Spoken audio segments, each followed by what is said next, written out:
Hey guys, welcome back to the channel. This is story about what if Naruto learns Uzumaki clan jutsu Sasuke bashing part 1. Before I start, please do support for more amazing content and comments for part 2. Do consider to subscribe my channel and share my video to your friends and check out the description as well. Let's start the video. Kanahigaku no Sato. 6 years after Kyuubi attack. An old man walked down the road towards Konoha. Seeing the large gates up ahead, he seemed to pick up his pace. This man donned a black and red chipao. The loose clothes seemed to hide his physique and allowed for a wide range of movements. He wore pieces of armor above the silken robes, reminiscent of the samurai from ages ago. Of course, the only samurai now were from the land of iron. The armor bore many scars of battle from the Second Shinobi World War. All in all, this man held a regal air about him, his back straight, long strands of graying white hair trailed behind him, bunched together in a knot very much like the Hyuga clan. As he got near the gates of Konoha, he stopped when he heard a voice call out. "Halt! Please surrender your travel papers and identification for inspection," called out one of the two eternal Chunin, namely, Kotetsu. "Here they are. I hope everything is in order." The man provided his papers to the Chunin. As Kotetsu examined the documents, he decided to ask questions according to standard protocol. "What is your reason for visiting Konoha?" "I'm mainly here to talk to the Hokage to discuss matters pertaining my clan. Other than that, I would like to visit family," the man answered politely. Although his family were dead, and he was just here to pay respects, he was still technically here to visit his family. "And which clan are you from?" Kotetsu asked, now finished inspecting the papers and handing it back to the man.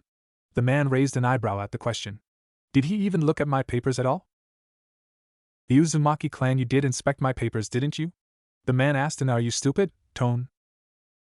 "Yo, wait, I thought the Uzumaki clan was wiped out during the Shinobi Wars?" Kotetsu asked, this time truly intrigued. Izumo walked up next to him, wondering what took so long just to look over some papers of an old man. Catching a little of what was last said, Izumo decided to pitch in. "Yeah, they were. Why do you need to know?" Izumo asked his buddy. "Well, this guy here claims he's part of the Uzumaki clan." "Did you read his name?" Izumo asked his friend as if he was stupid. Yeah," Kotetsu answered, now feeling a little stupid. "And was his family name Uzumaki?" Izumo decided to take it another step. Yes, Kotetsu now felt really stupid. "Then he is probably some of the last remnants of the Uzumaki clan. They were spread out across the Shinobi nations last I heard," Izumo informed his friend. That's when the old man decided to butt in. "Well, this young man certainly knows his history," the old man said while pointing at Izumo. Izumo flushed in embarrassment from the praise. Scratching the back of his head, he chuckled a bit. Kotetsu decided he had enough and learned more about this man that was one of the last surviving members of a clan once feared and admired by everyone. "You said you were here to visit family. We don't know any Uzumaki in this village except one. And he's quite the prankster. Last I heard he was an orphan." Kotetsu grinned at what little Naruto would pull around the village to gain attention. He trailed off at the end a little sadly. This news, however, was somewhat troubling to the old man. Troubling, yet a little sense of hope had filled him. Did Kushina have a child? Why was I not informed of this? Now very interested, the old man decided to ask the questions. "You said you only knew one Uzumaki, correct?" he asked sternly. Sensing the seriousness, both Chunin stopped laughing and answered at the same time. "Yes," they answered with a nod of the head. "Then tell me, would you have heard of a woman named Kushina Uzumaki?" the old man asked, now with a hint of sadness in his eyes. The Chunin pairs opened wide in recognition. "Of course, the Hokage's wife. Who wouldn't know of her?" Izumo answered by himself this time. He turned to look at Kotetsu, who looked away, who looked a little shameful that he didn't know. Izumo's sweat dropped. "Yes, she was my daughter." Both Chunin's eyes were wide as dinner plates now. She had been selected to be the next Jinchuriki of the Kyuubi no Yoko because of her special chakra now. "What's this of a living male Uzumaki in Konoha?" the man asked. His seriousness came back. Snapping out of their stupor, they answered his question. "Hi, his name is Naruto Uzumaki, a little prankster. We're good friends of his," Izumo answered again. Kotetsu chuckled a little. "Yeah, we would often direct the ANBU chasing after him in the wrong direction. But he's surprisingly fast for his age, isn't he?" Kotetsu added, more a reply to his friend than anything. The man looked to be in deep thought. He looked up and asked another question. "How old is young Naruto?" This question raised some flags within the Chunin's minds. They looked into the man's eyes and saw no hints of malice or evil in them. Looking at each other and nodding, they decided to tell him about Naruto. He has just turned 6 a few days ago, Kotetsu answered. So his birthday is on October the 10th? Yes, that is correct, Izumo answered this time. Interesting, born on the day the Kyuubi is released from my daughter, and the day both Minato-kun and Kushina-chan died. Both Chunin were now swearing bullets. This man, on the verge of finding out that Naruto is the current Jinchuriki of the Kyuubi, if the Hokage found out, their asses would be sent to Ibiki and Anko straight away. Izumo, deciding to give false information to the man in hopes of him not finding out who Naruto was, opened his mouth to speak. Kotetsu, on the other hand, decided to weigh the pros and cons of the situation. If the man was indeed of the Uzumaki clan and Naruto was a real Uzumaki, then little Naruto would finally have a friend. However, if this man isn't a real Uzumaki, then what do we do? Kotetsu looked up and saw his friend about to say something. He reached out his hand and grabbed Izumo's shoulder, stopping him from saying anything. Izumo turned and looked at Kotetsu, a little surprised. Seeing Kotetsu mouth something to him, he turned and walked closer to Kotetsu to hear what he was saying. I think we should tell him, Kotetsu whispered. Are you out of your mind? We could die from this. Or worse, Naruto could get hurt. Izumo whisper yelled back. I know we've all done something like a half whisper half yelling before. Yeah, but think about it. If he's a real Uzumaki, then Naruto will have a chance at having a family. And even if he isn't, the Hokage would be able to stop him from hurting Naruto. Kotetsu argued his point. Izumo thought about it for a bit, and then agreed with his friend. They would tell this man who and what Naruto is. Izumo turned around to address the man once again. Sir, I'm not supposed to tell anyone this, but you look trustworthy enough. Naruto was born 6 years ago, on the night of the Kyuubi attack. And his circumstances are a bit unique. You see, he is what your daughter was when she was alive. Izumo calmly stated, though on the inside he was truly hoping that this man bore no ill will towards Naruto. The look on the man's face said it all. Surprise, then shock, then happiness, then anger. Thank you for this information. I must be going to see the Hokage now. And the man walked briskly towards the Hokage tower. The two Chunin looked at the man's retreating back. Izumo was still contemplating about the emotions he saw on the man's face. Then he turned a little, before stopping dead in his tracks. His eyes growing wide, and a look of shock on his face. Kotetsu looked to his friend who seemed frozen. Dude, you okay there? Izumo didn't reply for a few minutes. Kotetsu looked a little confused at what happened when Izumo finally replied. Kotetsu, think about it. Naruto was born on the same day the Kyuubi attacked. So? We all know what happened that night. No, not that. We only knew that Kushina-sama was a Jinchuriki, and Kyuubi somehow escaped. And? How does this relate to Naruto? Kotetsu looked a bit perplexed. Think about it, the Kyuubi could only escape if the seal got weaker. And what could cause a seal to get weaker? Izumo prompted his friend. Kotetsu took up a thinking position, bringing out all his knowledge on sealing that he learned from what books he read on the subject. Though he never went in depth. HRMA seal can get weaker when the life force of the host gets weaker. This can be caused by a number of outside forces, such as battle. While the seal can also get weaker by another seal on it, or if some stress was placed on the seal. Do you think Kushina-sama fell in battle that night? Kotetsu asked his friend. No, but you're close. Under what conditions does a woman's life force get weaker? Izumo prompted again. Kotetsu thought hard again. The only reason I can think of his childbirth, his eyes were now as wide as possible. You don't think that Naruto is Kushina-sama's son, do you? Kotetsu asked in shock. He may very well be her son. Izumo answered back, still staring in the same direction. Kotetsu blinked once. Twice. It didn't make sense to him. Wait, aren't Uzumaki supposed to have red hair? There's no way Naruto can be Kushina-sama's son. He's blonde. Kotetsu denied any connections between the deadly kunoichi and the playful child. Sure, their personalities were very similar, well, exactly similar, but that didn't mean they were related. While his hair may not be an Uzumaki red, but who do you know is the husband of Kushina-sama and also has blonde hair? Izumo prodded Kotetsu again, this time giving huge hints as to who Naruto's father was. Kotetsu still couldn't understand what Izumo was saying, and was wondering what Izumo has been staring at for the last few minutes. Following his gaze, his eyes widened to epic proportions. He could only utter 2 words. Oh shit. Izumo was the same. Yeah, shit. As both Chunin stood there, staring at the Hokage mountain. They couldn't believe what they just found out. They would later go to see the Hokage as soon as their shifts were over. Meanwhile, in the Hokage Tower, a man stormed up the stairs, though he didn't make a sound as he took each step. Weird, right? Storming without making a sound. He didn't even notice or hear the secretary's protests as he barged into the Sandame's office. Slamming the door in the face of the secretary, he looked into the face of a surprised Sarutobi Hiruzen. Hisashi, what brings you here? Sarutobi asked the now identified Hisashi. Why didn't you tell me Kushina-chan had a son? Hisashi asked Sarutobi. Sarutobi's smile seemed to falter a bit, but he reinforced it as soon as he caught it slipping. My, what do you mean? I didn't know Kushina-san had a son? The Sandame lied, though inside he was panicking, quickly thinking up actions he could take to avoid the shitstorm up ahead, but it was already too late.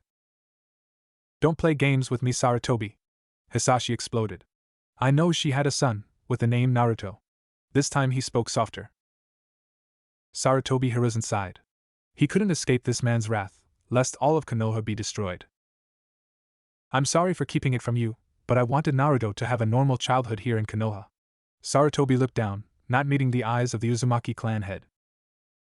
Did you really want him to have a good childhood, or are you just following the wishes of your council so that can satisfy their thirst for power? Hisashi retorted calmly, a little too calmly. Sarutobi raised a hand to hold his head. I really wanted him to have a good childhood. But the council wouldn't let me or anyone adopt him. They also wouldn't let him leave the village. They overruled me at every turn and decision regarding Naruto. Sarutobi looked down in shame. Hisashi seemed to be swelling with anger until he blew up. Shape up. You're the Hokage. They're not supposed to trample all over you and get away with it, Hisashi yelled. Remind them why you're the damned shinobi no kami. Grow a pair and stop taking orders like a. Sarutobi looked at the man in a little shock. Did he just call me a? Feeling his pride wounded, he stood up in anger and glared hard at the man. What? Did you just call me? He gritted through his teeth. Hisashi only seemed to crack a wide grin. I called you, I got a problem with that? His grin not even fading at the amount of sake, killing intent, directed at him. Sarutobi seemed to remember who this man was. A feared man hailing from Yuzushiogakure. He single-handedly held back a coalition force of Kumo and IWA shinobi during the Second Shinobi World War. Using his mastery over Fuinjutsu, he lured them into a trap, letting the seals drain their chakra dry. Sarutobi seemed to rein in his anger for the time. Taking a deep breath, he sat back down. Reaching into his coat and taking out a pipe and some tobacco, he prepared it and lit it. Breathing in deeply, he let the effects of nicotine calm his mind. Unbu! Sarutobi called out. 4 nin with masks depicting animals on them appeared before him. Nico, Inu, being Naruto here. No detours. This is urgent. Tora, summon the council, we will convene in an hour. Go! He ordered. The 4 Anbu bowed and took off in multiple blurs. A few minutes later, Nico and Inu came back with Naruto on the Inu Anbu member's back. We brought him here, Hokage-sama, said the cat-masked Anbu, her voice clearly female. Good, dismissed. Sarutobi waved them off. Hi. And with a poof, they were gone. Ji. Naruto yelled out. He ran and tackled the Hokage into a hug. Hey Naruto-kun. Sarutobi smiled at his adoptive grandson. Hello, Naruto. A voice came from the side. Naruto turned to look up at the man in front of him. He looked to be in the 30s to him, but his hair said otherwise. Naruto tilted his head to one side and pointed at the man while looking at Sarutobi. Who's that old man, old man? Sarutobi sighed at his lack of respect for the most powerful ninja in the village. Hisashi seemed to chuckle. After all, it wasn't every day you see the god of shinobi being talked down to by a 6-year-old child. He, Sarutobi pointed at the man, is your grandfather on your mother's side. He couldn't be here for you because of certain situations not allowing you to be with him. Naruto looked a bit sad that he had a grandfather all his life, but he didn't know who he was. But was kind of happy that he didn't willingly abandon him. Naruto, Hisashi said. Naruto looked at him. I want to take you away from the village for 10 years to be trained. Sarutobi looked like he was about to object. Properly trained, Hisashi emphasized. He already knew what a Jinchuriki's life entailed, so he didn't need to say any more to convince Sarutobi. While the Sandame himself looked away, ashamed of his own village, knowing that they hated Naruto for what he carried, and many viewed him as the Kyuubi itself. Really? You mean I get to become an awesome super cool ninja? Hisashi and Sarutobi both chuckled this time. Yes, but the training will be very, very hard. And remember, we won't be coming back until you're 16. Naruto looked a little down at this. Sarutobi smiled and pulled him into a hug. It's okay, Naruto-kun. Go with your grandfather. This is a once-in-a-lifetime deal to learn from possibly the strongest man apart from the Rikudo Sannin to live. Naruto's eyes grew wide at this declaration. He couldn't believe that his grandfather was stronger than his grandfather. Really? He's stronger than even Ujiji? Naruto asked the Hokage in shock and a little awe. Hisashi seemed to smile at Naruto's purity, knowing how most Jinchuriki were treated. Sarutobi chuckled a little. Yes, Naruto, he's that powerful. He held of an army by himself after all. If Naruto's eyes could get any wider, they would pop out of his head by now. He's that strong? Hisashi chuckled, and answered for Hiruzen. I think the Hokage is exaggerating a bit. While I did hold off an army by myself, it was through my comrades who gave their lives in order to defend their home that allowed me to prepare.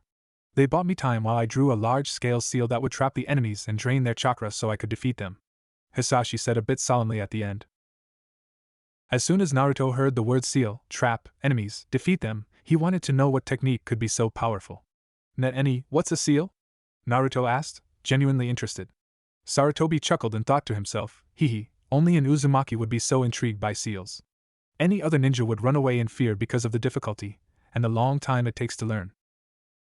Do you want to learn, Naruto-kun? Hisashi asked with a gentle smile across his face. When Naruto nodded vigorously, his heart leaped with joy. Seeing such a young Uzumaki take interest in such art filled him with joy. I'll teach you on our 10-year training trip. Naruto leaped and yelled in joy. Sarutobi smiled happily for his adoptive grandson, his heart at ease now that someone would truly take care of him. Sarutobi stood up and put his pipe away after cleaning it out. Well then, let me just give you a few jutsu that might help you along the way, and then I'll let you pack and you can leave tomorrow morning. Is that fine with you, Hisashi-san? Hisashi nodded in confirmation. With that, Sarutobi set about to writing a few jutsu onto a blank scroll that he felt would benefit Naruto. Namely the Kage Bunshin, Kunai/Shuriken Kage Bunshin, Bunshin Daibakuha, and a few other nin/genjutsu. I hope this will suffice for now, Sarutobi said, handing the scroll to Hisashi. Hisashi took the scroll and nodded. I would give Naruto his inheritance, but if I know Minato, and I know him well, he already has that covered somehow. Chuckling and understanding, I agree, Minato was always a smart kid size, no point dwelling over the past. Hisashi bowed to Sarutobi before leaving the room. Bye Jiji. I'll be back for the academy exams. Databao. Naruto yelled out, waving his hands. Sarutobi waved back with a small smile on his face. Come back quickly, Naruto, it'll get too dull here without you around. Sarutobi Hiruzen seemed to sigh for the 100th time that day. Putting on his Hokage hat, he stood up and stretched quickly. He had a council meeting to get to after all. It wouldn't do to be late. After all, the village doesn't need another Kakashi. Kanahigaku no Sato. Front gates. It was a scorching hot day in Konoha, even though it wasn't summer yet, and Izumo and Kotetsu were, as always, on guard detail. They sat in the shade of the booth, avoiding the waves radiating from the sun. Yet, try as they might, avoiding the heat was another problem. Man, I'm bored, Izumo stated, fanning himself with his hands. Turning his head, his sweat dropped at the sight of his partner Kotetsu sleeping. Wake up. We're supposed to be on guard duty. His friend, in his sleep, gave a snort as a reply. Izumo sighed. He decided to take some action. Standing up, walking to the other side of the booth, a savage grin came upon his face. Leaning over Kotetsu, he raised both his hands high in the air. Taking in a deep breath, he slammed both hands down on the table, one on each side of Kotetsu's head, while screaming at the top of his lungs. Wake the fuck up! It suffices to say that Kotetsu was not amused. He was not sporting a bruise at the back of his head. Yet at the same time, Izumo was sporting a fractured nose. Why, you might ask? Well, since Kotetsu was so startled, his head shot straight up with Izumo leaning directly over his head, something bad was bound to happen. The back of Kotetsu's head impacted against Izumo's face. Hard. What the hell, man? You couldn't let me sleep? An irate Kotetsu yelled at his friend. We're supposed to be guarding the gate, not sleeping, Izumo answered coolly. Kotetsu twitched. It's not like we do anything anyways. It was at this scene that a young man, looking about 17 years old, walked through the gates completely ignoring the pair arguing. This young man was standing at 191 centimeters, approximate 6 feet 3 inches. He wore a black cloak that went down to his ankles. The hood of the cloak covered any facial features, save the mouth. On the back of the cloak, a red swirl showed that the man was either an Uzumaki or from Uzushiobikure. Underneath the cloak, he wore the standard Uzushio uniform without any armor. Cloak is Akatsuki cloak but with a hood and no clouds. He seemed to float forwards like a ghost, not making a sound as he moved. Almost making through the gate, he stopped when he heard a voice call out from beside him. "Hey! You need to show us your papers before you can go in," Izumo shouted, running up to the mysterious man. The man turned around to face the Chunin. He reached into his cloak, and with a poof, a scroll signifying his identification came out. He handed the papers to the surprised Chunin. Weird, I couldn't sense any chakra from that seal. Come to think of it, I can't sense this guy's chakra at all. It's like he's not even in front of me.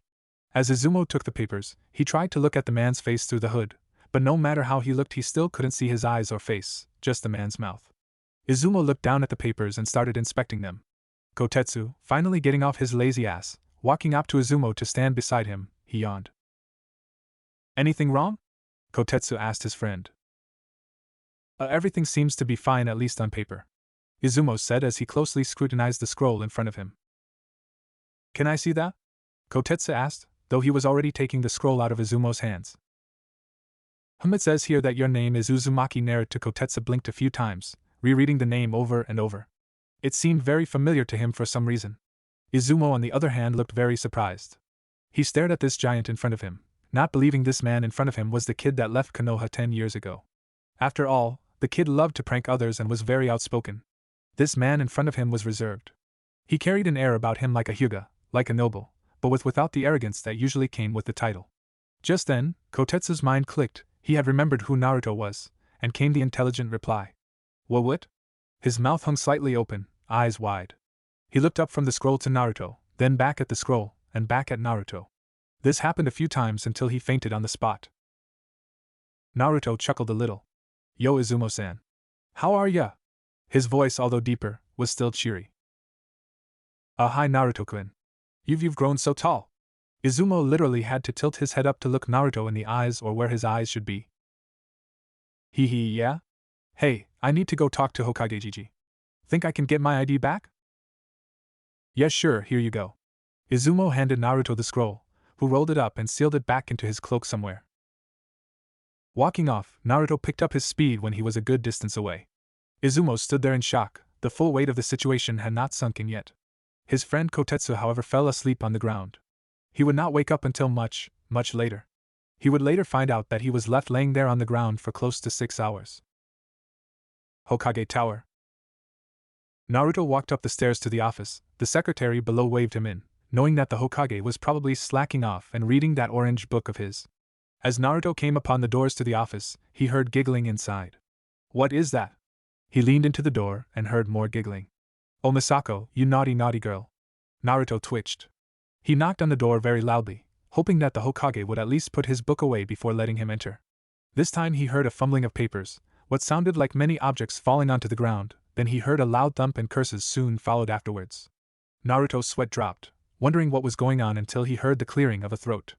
Come in. Opening the doors, Naruto silently shuffled into the room.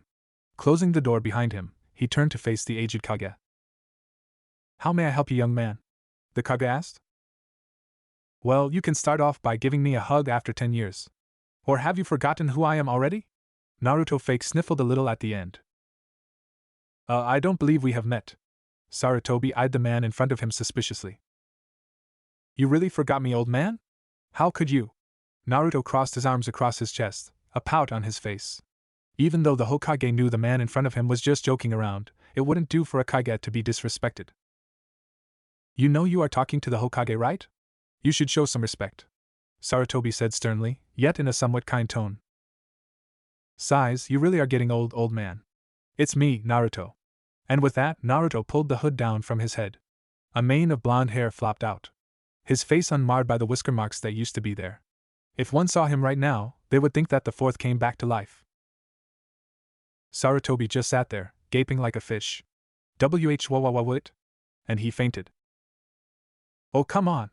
Not again. Naruto wanted to pull his hair out in frustration. 15 minutes later. One fully resuscitated Hokage later.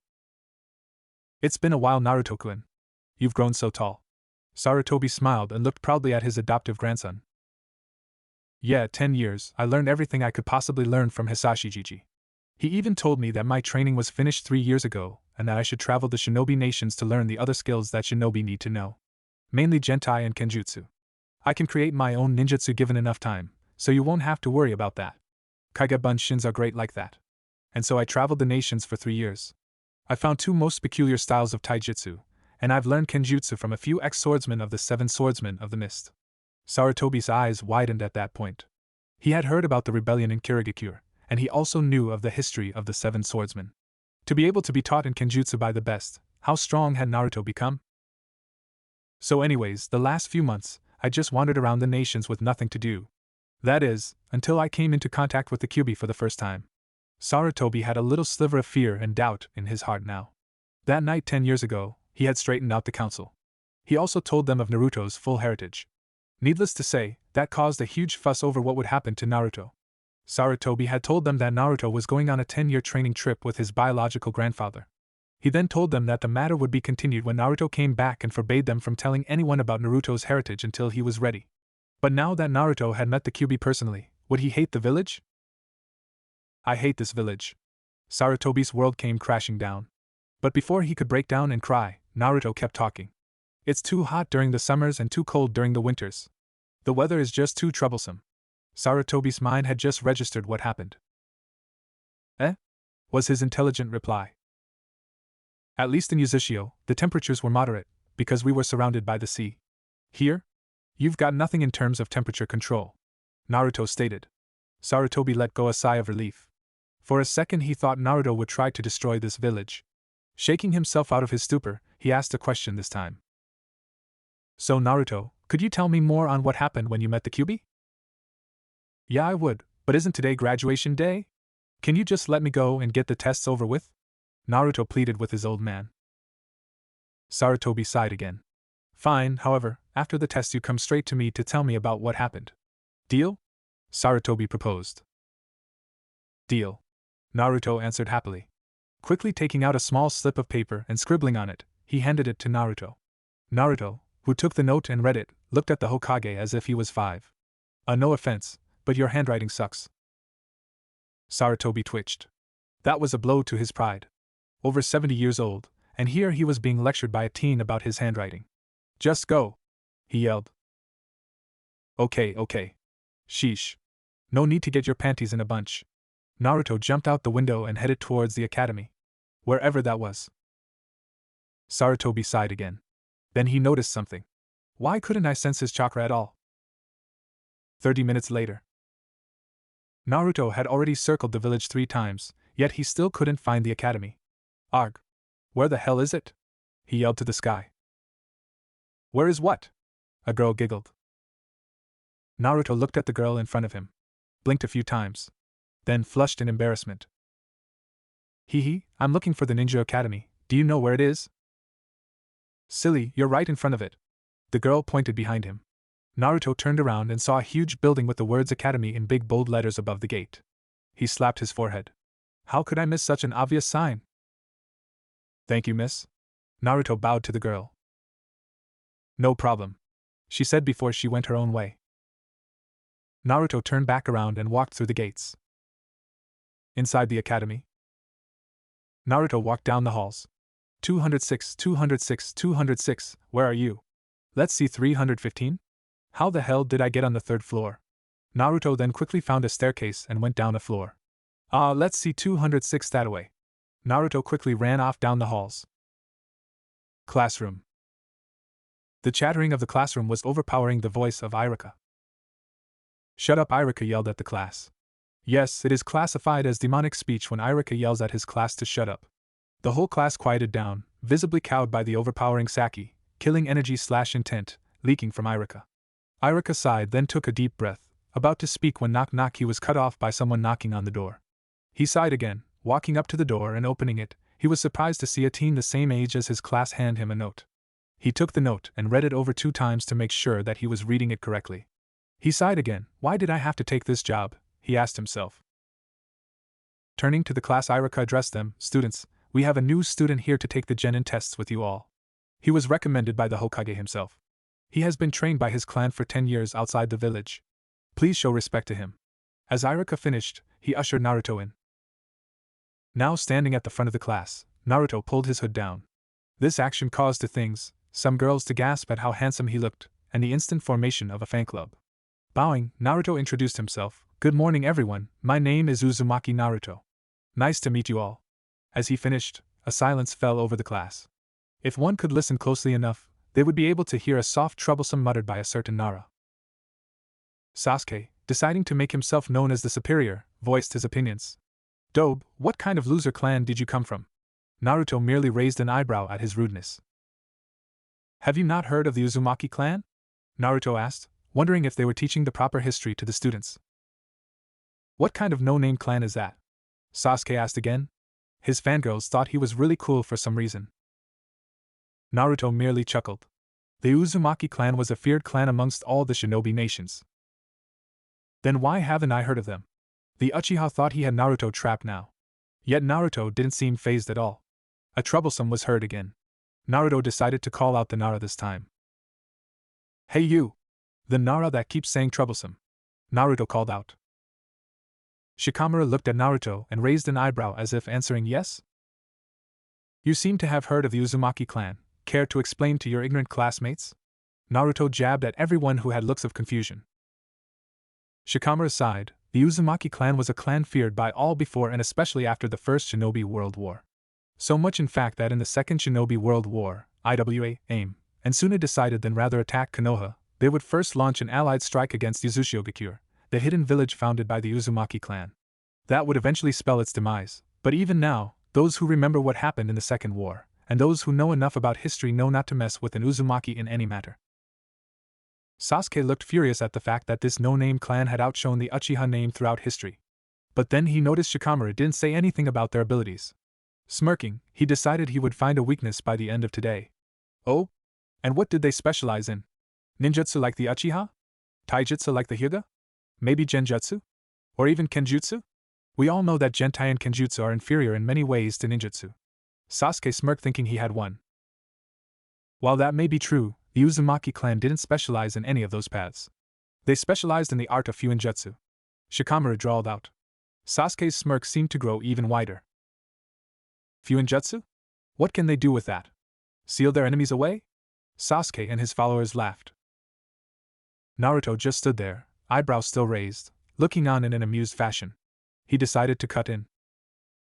"While sealing scrolls may come in handy, that's not all seals can do," Naruto informed the class. "Oh? And what else can seals do?" Sasuke taunted. "Oh, many things. In fact, if I wanted, I could make a seal right now that can suck the soul out of your body and store it into a seal for further usage," Naruto said in an all too cheery tone which creeped out the other students. Sasuke turned pale white. Iruka, deciding it was enough, started the test. "Okay, that's enough. Pick a seat, Naruto-san, we'll be starting the test now," Iruka said. The written test was not too hard. A little bit on history, and a lot on the sciences. Chemistry, physics, biology, mathematics, and some situational problems that they may run into as ninja were tested upon. After the test was over, Iruka set about collecting the tests, while Mizuki went out to test the students on thrown weapons accuracy. As Iruka picked up Naruto's test, he was shocked that he got all answers correct. He also absently noted that Naruto's handwriting was very beautiful. Likely from years of writing seals. While outside, Mizuki called the genin up one by one to throw their kunai and shuriken. "Hyuga Hinata, please step up." The timid girl went up and took out 10 kunai. She threw them one at a time, 7 of which hit dead center, others were off by a few inches. 7 out of 10, not bad. Next, Shikamaru Nara. The lazy boy got up, threw his kunai and got 6 out of 10. "Akimichi, Chuji?" Mizuki called out. The plump boy got up and walked to the throwing line. Taking out his kunai, he threw them. Also a 7 out of 10. Next, Yamanaka Ino. Ino got up from Sasuke's left side and threw her kunai. 5 out of 10 hit dead center. Inuzuka Kiba. The dog boy stood up. He was energized as ever and ran to the throwing line. He took out 10 kunai and threw them all at once. 4 of them hit dead center. 6 of the 10 touched the target. Mizuki sighed. And this continued for a long time until Harino Sakura. The pink-haired girl got up. Her frail legs seemed to barely support her weight. As she took out her kunai, Zeno was on the sidelines calling her names. She then got into position and threw them one by one, and got the same score Ino did. 5 out of 10. Naruto sighed. Disgrace to ninja everywhere and especially to Kunoichi. He thought as he shook his head. Uchiha Sasuke. Mizuki called out. Sasuke's fangirls squealed. Sasuke himself got up with an air of supreme confidence and arrogance. Just watch how an Uchiha does things though, Sasuke stated. Naruto only looked on in disinterest. Taking out 10 kunais, Sasuke launched them all at once, and they all hit dead center. Sasuke him fed as he walked past Naruto. And finally, Uzumaki Naruto, Mizuki said with a little too much malice in his voice. Naruto noticed this and decided to be wary around him. As Naruto took out 10 kunai, he coiled his muscles and got ready to throw. He released all 10 at once, and they all hit dead center. A perfect score, Naruto smirked. Looks like I tied with you, Uchiha-san, Naruto stated. Sasuke was livid. How could someone come in and just steal his thunder like that? After the tests were over, and scores were recorded, the students and Mizuki went to a training field with Irika standing there waiting for them. Okay students, this is the taijutsu portion of the exam. We will be pitting you against each other. We will assess you on how you fight and your tactics during fighting. Winning and losing are only bonuses, understood? Irika explained. Hi everyone, chorused. Okay then, first off. After many uninteresting fights, it came down to the last two, Naruto and Sasuke. Last round, Uzumaki Naruto vs Uchiha Sasuke. Irika called out. The two walked into the ring drawn on the ground. Same rules, no jutsu or chakra. Pure taijutsu, got it? Understood, replied Naruto. Just get on with it, came from Sasuke. Irika could only shake his head. Begin! As soon as that word was said, Naruto dropped into a very loose stance. It seemed to be full of openings, so Sasuke charged him. As he went in for the punch, Naruto leaned in, put his hands in front of Naruto's chest, made a grabbing motion and leaned back, pulling his hands back into his chest as if he was pulling Sasuke to the ground. Sasuke got confused by the motion and tripped over himself and fell. Naruto only chuckled. Too much for you, Sasuke-chan? Naruto taunted. Sasuke's anger flared. Roar! Came a battle cry from Sasuke. He charged with a kunai in his hand. As he made a stabbing motion, Naruto stepped out of the way, grabbed his wrist, and knocked the knife out with his other hand. He then proceeded to bend the arm in weird angles, causing Sasuke to twist and turn until he was on the ground with Naruto's heel hovering above his head. Sensei, if I stomp right now, his skull will be crushed, and he will die.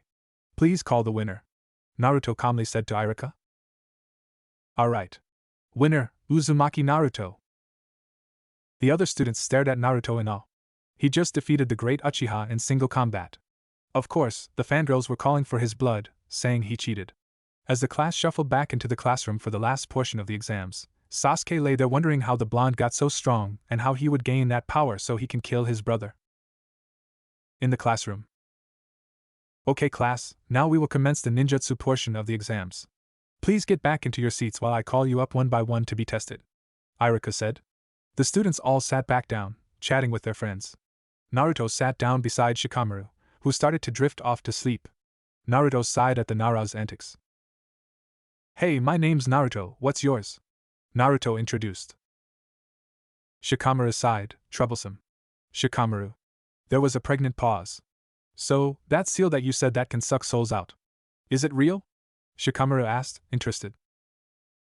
Naruto only smirked, not as of yet, but I have an idea on it already.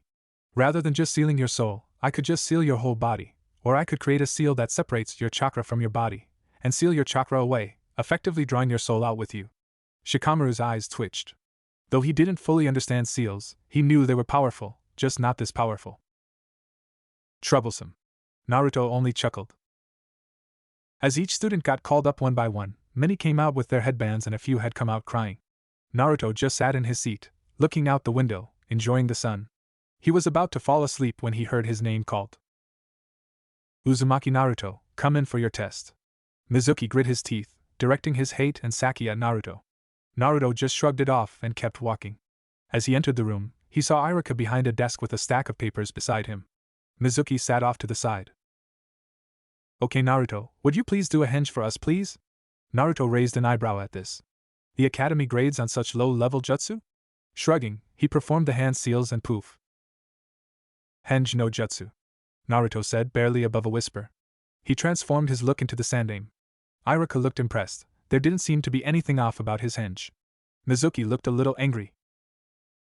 Next, please perform the kawarimi, please, Iruka said as he finished upgrading his henge and looked up. With the next few hand seals, another poof, and in his place was Mizuki's pants.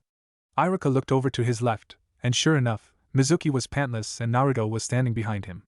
Mizuki tried his best to cover up his red polka dot on white boxers. He scowled at Naruto, ran over to get his pants, and put them back on. Now Iruka was really impressed, but at the same time amused. Impressed at the fact that he could take of Mizuki's pants without the victim noticing, and amused that the rumors regarding that he was a master prankster came true. With a sigh, Iruka continued the test. Lastly, would you please perform the bunshin, please? Naruto raised an eyebrow at this. A normal bunshin, deciding to voice his thoughts. A normal bunshin? Naruto asked incredulously. Yes, without it you can't graduate, Iruka informed him. Why doesn't the academy teach something more useful? Like Miza bunshin? Naruto asked. Iruka could only sigh. Because the students may not have enough chakra, Iruka replied. Naruto shrugged. Performing the hand seals, 2 perfect bunshins appeared beside him. Iruka inspected both bunshins and poked them. His hand went right through.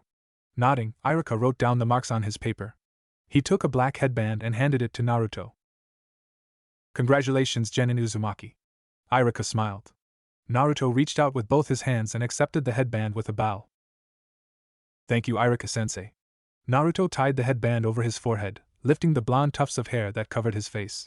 With a grin, Naruto walked out behind Iruka, with Mizuki scowling at Naruto behind his back.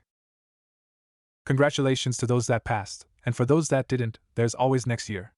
Now, please come back on Monday to find out who your teammates are and who your sensei is. Dismissed. With that, Iruka walked out the classroom with an angry Mizuki in tow. Naruto got up from his seat and walked away. Gotta get some ramen, then talk to the old man about my trip. Walking through the streets of Konoha, Naruto took in his surroundings and compared them to what he remembered from a decade ago. Many new buildings and shops were built on top of the land of where old ones lay. Glancing around, he noticed that many of the civilian population were staring at him. His hooded face apparently scared many of the civilians away. Smirking, he picked up his pace towards the Hokage Tower. Hokage Tower. Office. Gently rapping at the door 3 times before walking in, he was greeted by the sight of Sarutobi Hiruzen, the shinobi no kami, the most feared shinobi during the Third Ninja War, giggling and completely off guard. On his desk was a modified crystal ball. With help from Jiraiya, the crystal ball was connected to a hidden camera in the women's side of the hot springs. Naruto twitched at the sight of the Hokage peeping. Deciding to make his presence known, he cleared his throat. Ahem. Huh! Sarutobi quickly looked up, then looked back down, going into shock for a second before frantically opening his desk drawer and almost throwing the crystal ball in, slamming it shut. Sorry about that, how can I help you, Naruto-kun? Naruto raised an eyebrow. Other than stop being a pervert and peeping on naked chicks? Sarutobi looked sheepish. Naruto shook his head and sighed. Well, you told me to come here after the exams, so here I am. Sarutobi nodded. Well, let's start from the beginning. What did you learn with Hisashi-sama? For 7 years I trained with him. While not trained, more like learned the art of sealing from him. Pretty much from theory, to learning how to draw seals correctly, and then applying what I knew. After the 5th year, I had learned what I could. The last 2 years was more of a research period for seals I had in my head and learning how to incorporate seals into fighting. Naruto explained. Sarutobi raised an eyebrow at the last one, as if sensing his confusion. Naruto explained further. Sometimes in a battle, you may either run out of seals that you prepared, or you simply didn't prepare the needed seal, so you would then make the seal on the spot, and while it will leave you open if you stay in one place and draw, your drawing speed makes all the difference. That and the fact that I also had to learn how to draw seals while engaging enemies. Sarutobi nodded in understanding. It seemed logical that a clan based on Fuinjutsu would be able to develop a style of drawing seals on the fly. Great, now I need to know something else. Sarutobi paused. Naruto gestured with his hand for him to continue. 2 things actually. First, that you said you can create a seal that can suck the soul out of someone? What are the repercussions of using such a seal? Naruto smiled a little. Well, that seal has no repercussions like the dead demon consuming seal, meaning no lives sacrificed. Although it sounds great and all, it requires contact between the target and the user. If the contact is broken, only a part of their chakra is sealed away, not the soul. The premise of the seal is that you need chakra to live, so therefore your chakra is also somehow attached to your soul, as seen with the dead demon consuming seal and how my father sealed Kyuubi. How this seal works is that it completely drains all chakra from the target, and in turn their soul would follow. However, a major flaw is that you are completely open while drawing the chakra from the target, having to constantly be in contact with the person. The only practical use would be to interrogate those that won't talk, by taking their souls into my own body and sifting through all the information it contains, then destroying what you don't need. Even the Yamanaka mind jutsus are more efficient than this, so it has no practical use, though it makes a great deterrent and fear factor. Sarutobi sighed in both relief and disappointment. He didn't want a technique like this uncontrolled, yet at the same time, it was similar to the dead demon consuming seal, but did not require any lives. Well, lives on the user's side. My second question is from what I observed through my crystal ball during your examinations. With the Kyuubi inside you, your large chakra should be incredibly hard to control. How is it that you can use techniques that require a small percentile of your chakra? Even with perfect control, if a person has large reserves like you, the chakra charged into the bunshin would make it unstable, and therefore fail. Sarutobi looked expectantly at Naruto, hoping to find out what he did. Naruto only chuckled that Gigi is the result of one of my best and favorite seal. It's also my little secret. Sarutobi deflated a little, but wondered what kind of seal would be able to do such a thing. Haha, don't look too down, I'll tell you since you're the Hokage. Sarutobi perked up at this. Firstly, the seal is a byproduct of many other experiments that I undertook. First was somewhat of a chakra stabilization seal, if you will. When a person performs a jutsu, they gather the chakra at the needed tenketsus and push out, thus forcing the chakra out. However, by flashing your chakra like this, it's just not great for stealth. Of course, the other way would be to just not use any jutsu, but in case you're on a stealth mission, and you needed to use jutsu but you didn't want any of the explosive energy being broadcasted, this seal would take a portion of your chakra, and supplies a constant stream for the jutsu needed. When the technique performed is somewhat explosive, say a grand fireball, it would take the chakra as needed and convert it into fire, leaving no chakra residue in the air or any of it being broadcasted. The second seal was from examples taken from root operatives in Konoha. By just talking about root, the seal would activate and the ninja would be incapacitated. So I set out my research to find a seal that can link to your mind. After many months of theory, and a birthday present from dear old dad, I had found a way to give mental commands to my body indirectly through the seal. Sarutobi decided to interrupt. Wait, that present from your dad, what did it say? I'll tell you later. Moving on, I have personally assigned units to chakra. By defining what one unit of chakra can do, I can assign the relative units of chakra needed for a technique. By using these units with my mind seal, combined with a modified version of the stabilization seal, I am able to have, quite literally, perfect chakra control. Sarutobi's jaws dropped. True perfect chakra control. Imagine the possibilities. Oh wow. Naruto smiled. Yep, that's that. So you want to know what I got from my father? Sarutobi nodded. Okay, it's a scroll of theories developed by him from observing Jiraiya in sage mode. He theorized that the chakra obtained from nature is much purer than the chakra that humans produce, and because of this pure substance, it greatly enhances speed and strength because during sage mode, chakra usage never stops. Therefore it keeps enhancing all those qualities until all of it is used up. At the time, I didn't have Jiraiya in front of me, nor did I have the opportunity to undergo sage training, so I had to make do. The answer came to me during my travels, specifically to the fire temple. Their monks there meditated every day, and although they didn't know it, they were unconsciously purifying their chakra, allowing them to use their special chakra. After some experimenting, I found that purifying chakra could be obtained through the help of a certain breathing technique that circulates the chakra through your system while taking the waste out through the respiratory system as CO2. After much practice with this technique, I can confidently say that my chakra is pure, as in 100% pure. Sarutobi raised an eyebrow, skeptical of the outcomes of purified chakra versus a mass amount of chakra. While quality does usually triumph over quantity, the more chakra you push into a jutsu like the grand fireball, the more powerful it would be, wouldn't it? Forgive me if I'm doubtful, but wouldn't say 10 times the amount of unpure chakra used overpower the refined chakra? See, that's where you're wrong. The average shinobi's chakra is approximately 40% pure, with kaigas and higher level jounins with 55 to 65%. Sages like Jiraiya would be around 70% pure chakra, with the rest being rubbish. Also, take into account that nature chakra isn't 100% pure, it is only about 80%. Jiraiya, a sage, with nature chakra, has an average purity of around 75%. That 5% increase in chakra concentration allows for massive increase in strength and speed. The actual power of a technique is the energy used multiplied by the percentage squared. Sarutobi did the math in his head, and his eyes widened. The energy output would be massive, especially considering the amount of chakra Naruto has. Naruto looked at Sarutobi, letting the information sink in. That's unbelievable, Sarutobi said, finally breaking out of his trance. I know, but it's all real, Naruto calmly answered. Sarutobi sighed, deciding to carry on with the meeting. So can you tell me what you learned on your travels? Naruto nodded. Getting into a comfortable position on the couch, he began to tell him of what happened. Flashback 3 years ago. Whistling a little tune as he walked, Naruto raised an eyebrow at the well-hidden presences in the forest off the side of the road. Shrugging, he kept walking down the road until something exploded out of the bushes and onto the road.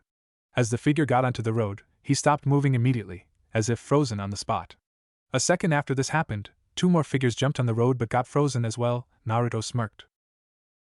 Well, what do we have here?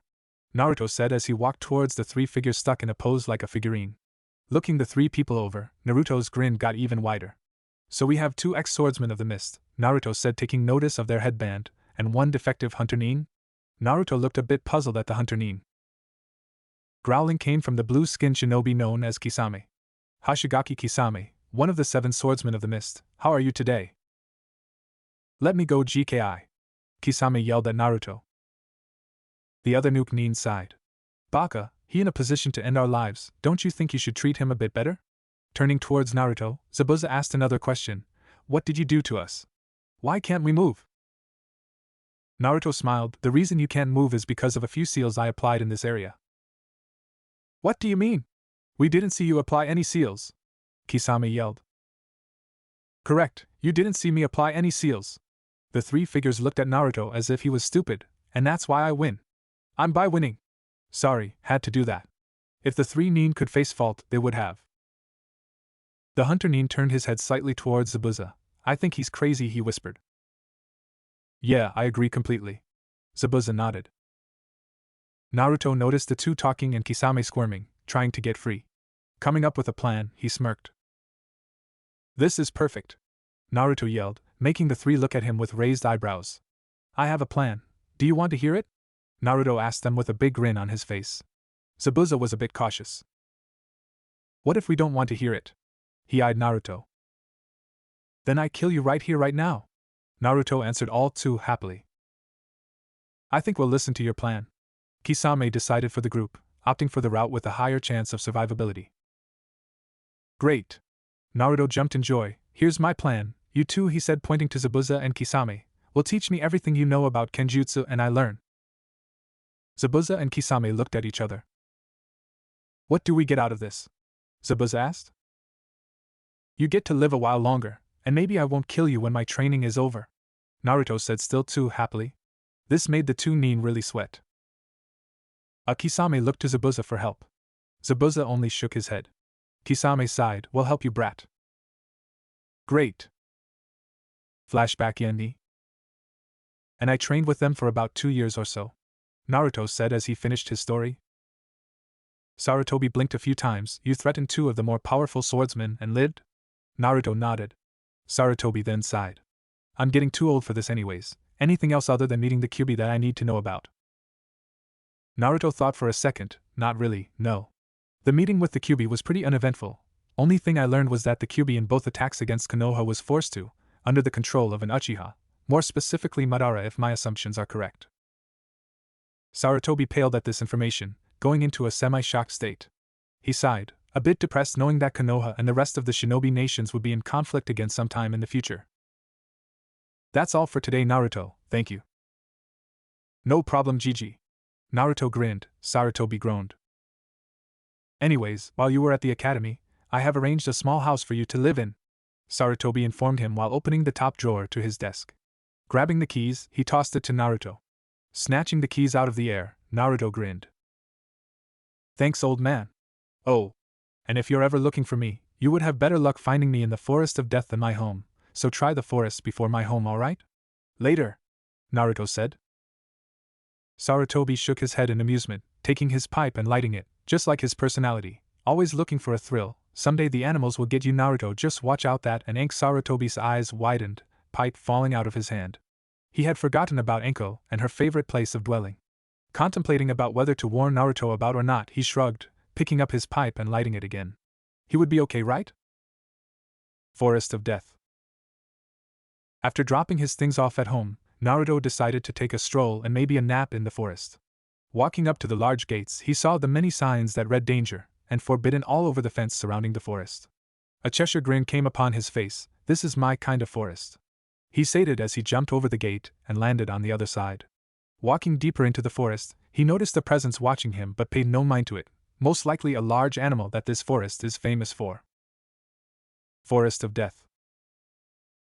As many people know, walking through the forest can be a very soothing process. However, what about walking through a forest full of oversized carnivorous beasts, ready to devour anything in their sights? Not so pleasant. But that's not so for one Uzumaki Naruto, now walking through one of the deadliest natural forests in all the shinobi nations. What was weird was the fact that Naruto could walk past such beasts, right in front of their eyes, and not be attacked at all. It was as if the beasts could not see him. Which was true in a way. Walking into a clearing, Naruto looked around. Finding a tree that looked comfortable enough, he jumped up to the tree and laid down, preparing to take a nap. That is, until a kunai sailing through the air interrupted his nap time. Raising his hand and hooking his middle finger into the ring, he flung it back in the direction it came.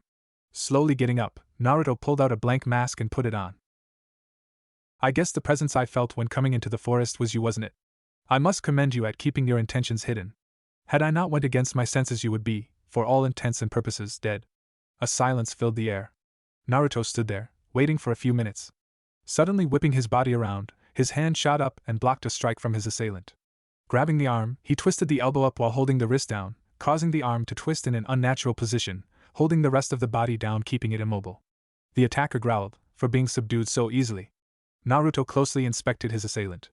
Purple hair tied into a knot at the end, sticking up, trench coat, mesh shirt and leggings, orange miniskirt. Noticing the Konoha headband, he let go. Growling, the kunoichi jumped back a few meters away from Naruto. Good evening, Naruto said, taking a bow. The kunoichi, Anko if you guys don't already know, taking notice of his deep voice, trying to match it to any people she knew. It didn't. Who are you? Naruto raised an eyebrow behind his mask. His black cloak covered everything except his white mask. The shadows of the trees seemed to envelop him, the darkness covering his very being. It seemed as if the kunoichi was talking to a floating mask. Who is but the form following the function of what, and what I am is a man in a mask, Naruto answered, deciding to play with his assailant. I can see that. She was getting impatient. I know you can. I'm not questioning your powers of observation, I'm merely remarking upon the paradox of asking a masked man who he is, Naruto answered back. The kunoichi only sweat dropped.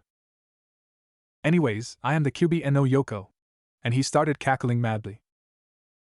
She started twitching until she finally blew up and charged at Naruto again. Laughing, Naruto expertly dodged and weaved around her strikes, not attempting retaliate at all. After almost half a day of dodging the kunoichi strikes, she finally stopped to catch her breath. Her sweat glistening in the moonlight, Naruto took in her appearance and was entranced. Not bad. Though the clothes don't leave much to imagination. Shaking his head clear of his thoughts, which were obviously going down the wrong path, he focused on the kunoichi.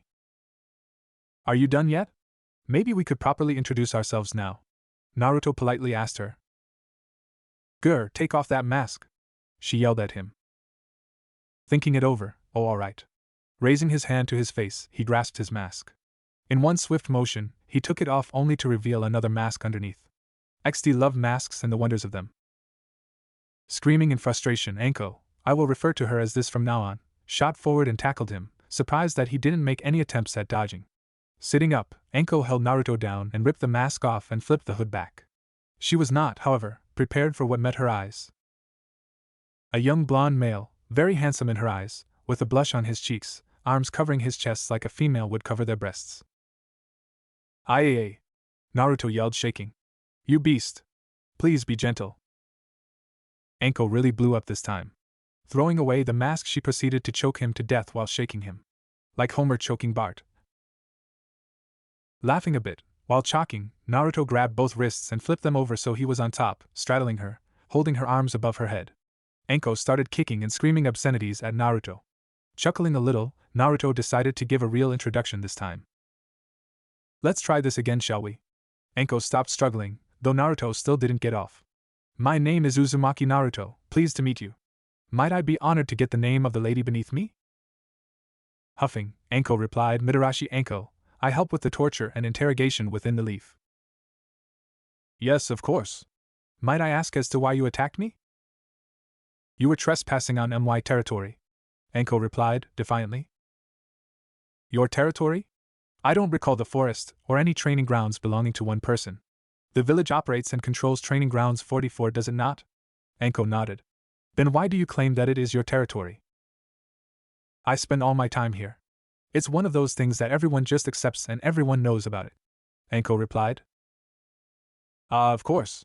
Noticing their position, Naruto decided to get up. "Sorry about holding you down for so long, you must be uncomfortable. Allow me." Naruto stooped up and helped Anko up, patting the dirt off the back of her trench coat. "It was a pleasure to meet you, Mitarashi-san," Naruto said, taking a deep bow. "I bid you good night and adieu." With that, Naruto disappeared into the night, leaving a confused Anko standing in the middle of the forest. What does adieu mean? Thinking over, she just shrugged and decided to go back home and sleep on this interesting new character that appeared in the leaf. Monday. Academy. Naruto walked down the hallways of the academy, listening to the chatter of all the classrooms. Too many genin. Most of them are going to die.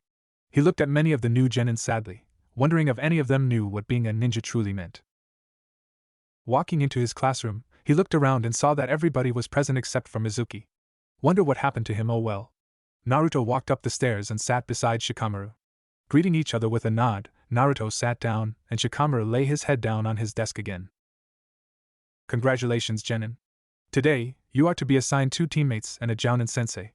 First, Team 1, and so the teams started getting called out while Naruto also lay his head down. Team 7, Uchiha Sasuke. Many of the girls perked up at this, hoping that their name would be called.